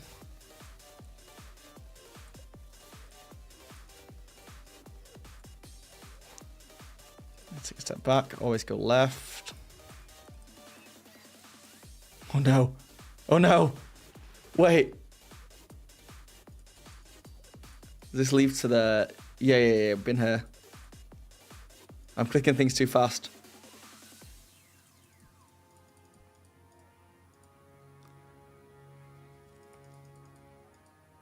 Right is always... No, left is always right. Why would it be right is always right? That makes no sense. Because right is sometimes wrong.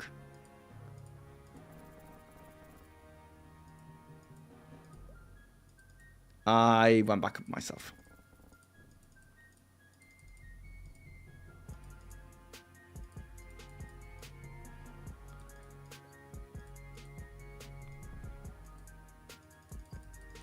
So it's this. It's for sure this. How do I hit this switch and not? Oh, maybe I leave something on. Okay. I actually might have this. Leon, rock. Me, click. If I grab this rock, will the door kill me? Oh, the door will just close. All right, we did it, guys. On the page with this symbol, find line 1, enter word 3. It's asking me to look through the manual. I think I'm just going to try typing in anything true. Going down. We got a key.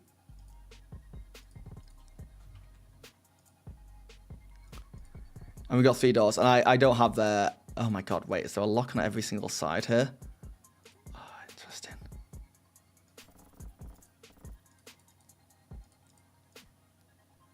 It's locked. Oh, there's a switch there.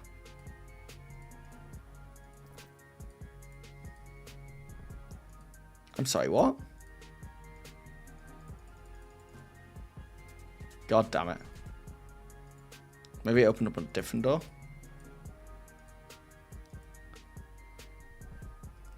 Ancient anti-piracy measures. You do rock. Could I walk with WASD? I think it was earlier. Hold on, maybe I've got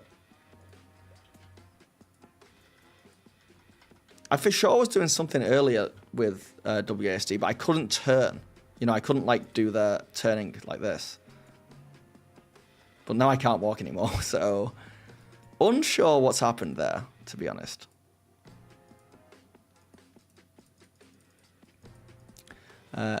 Oh. Let's kill this guy.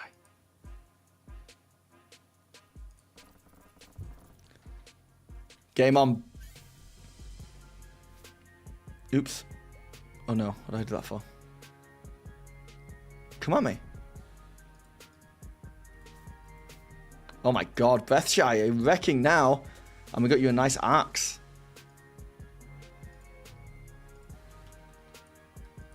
What's this potion for? Potion, just normal potion. Goes to our cleric.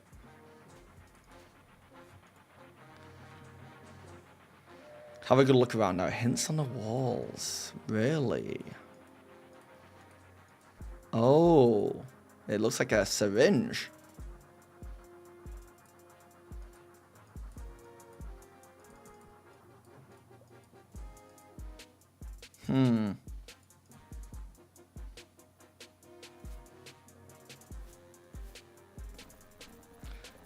Is that a dagger? Is that what I just did? Is this a dagger that I'm supposed to at it?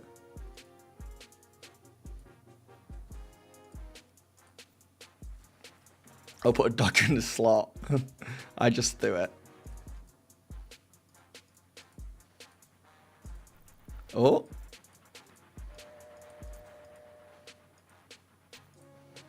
Any symbols?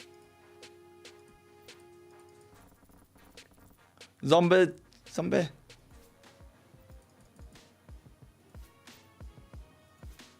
The music starts at the right time there. I feel like I'm OP at this game.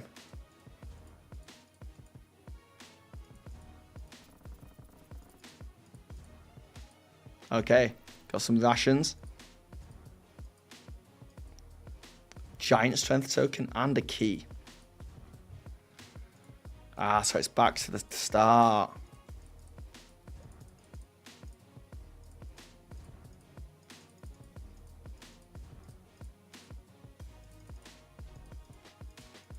No. It'll get harder. I believe it. Only the strong shall pass.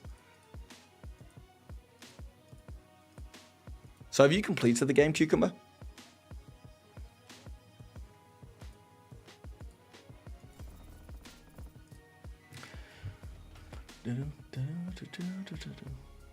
Sorry, I'm just tabbing out for a second.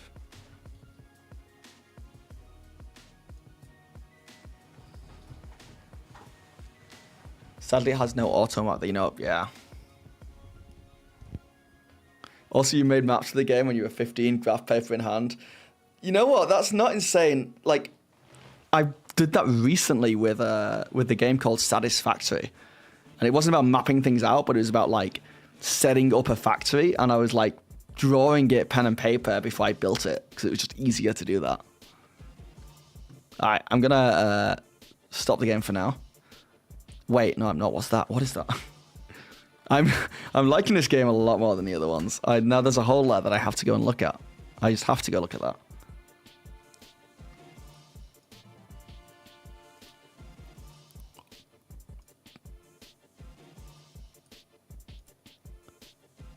Oh, but if can I fall down the hole? Am I down the hole now? Ah. It's a way. There's holes everywhere.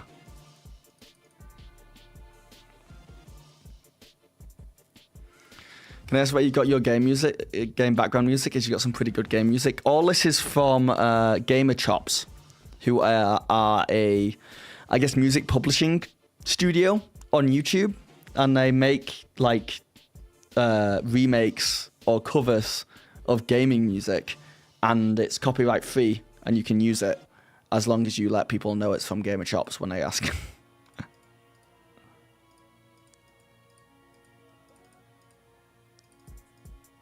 But I've still had some issues with them. I've still had a few things copyrighted, I should say, because they do sound similar to the game music.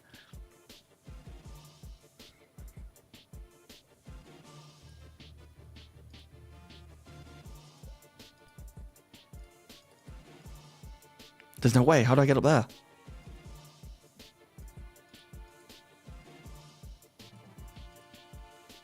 Let's ladder up.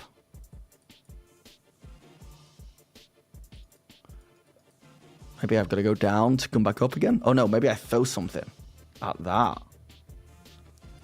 Leon, you still got that rock? No, you don't. Okay, one of the knives.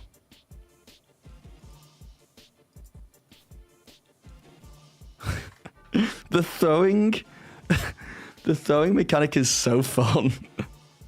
The way it flies through the air.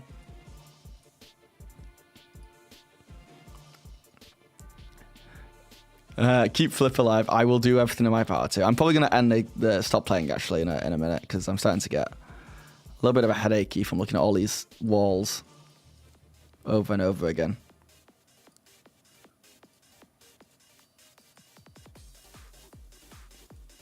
And the rave music.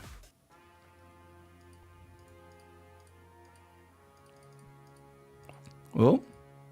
But some of these puzzles are like fun little...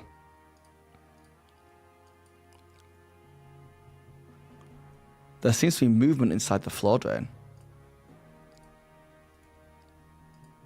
Throw a knife at it. No.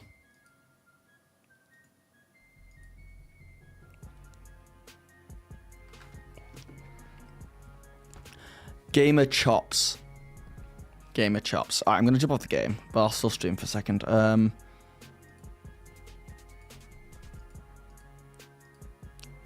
What's the best way to exit? No. Game options? Save game? Yes. Quit game? Yes.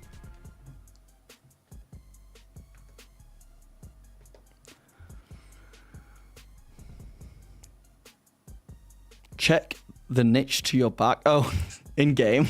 Sorry. I jumped out already.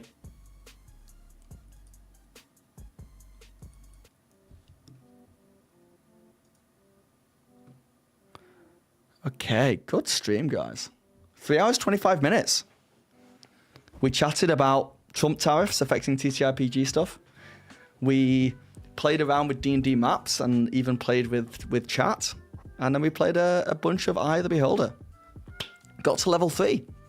Success. I really need to go and take all the footage of all the video games I've been playing and get it all together, because right now, if I just leave it, then I'm going to end up with like 30 streams with footage in there. And I don't have enough space on my computer. So I've got to go and like edit this video as I go. But that shouldn't be a problem. I should be doing that anyway.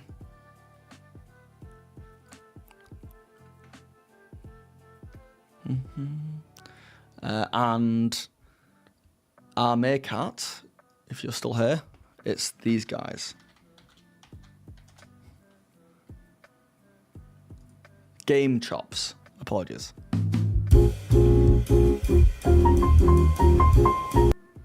This is who I use. Oh, you got it? Nice. They're really good. They're really, really good.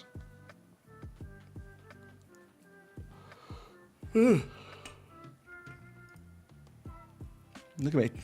Getting so tired. Alright, guys. I am going to end the stream. But it has been a pleasure, as it always is. And thank you for everyone for coming in. Thank you for people who subscribed and followed. Huge help. It's a huge, huge help. I'd love to hit 1,000 follows on Twitch in the next month. That would be phenomenal. But yeah, I'll catch you guys later. Bye.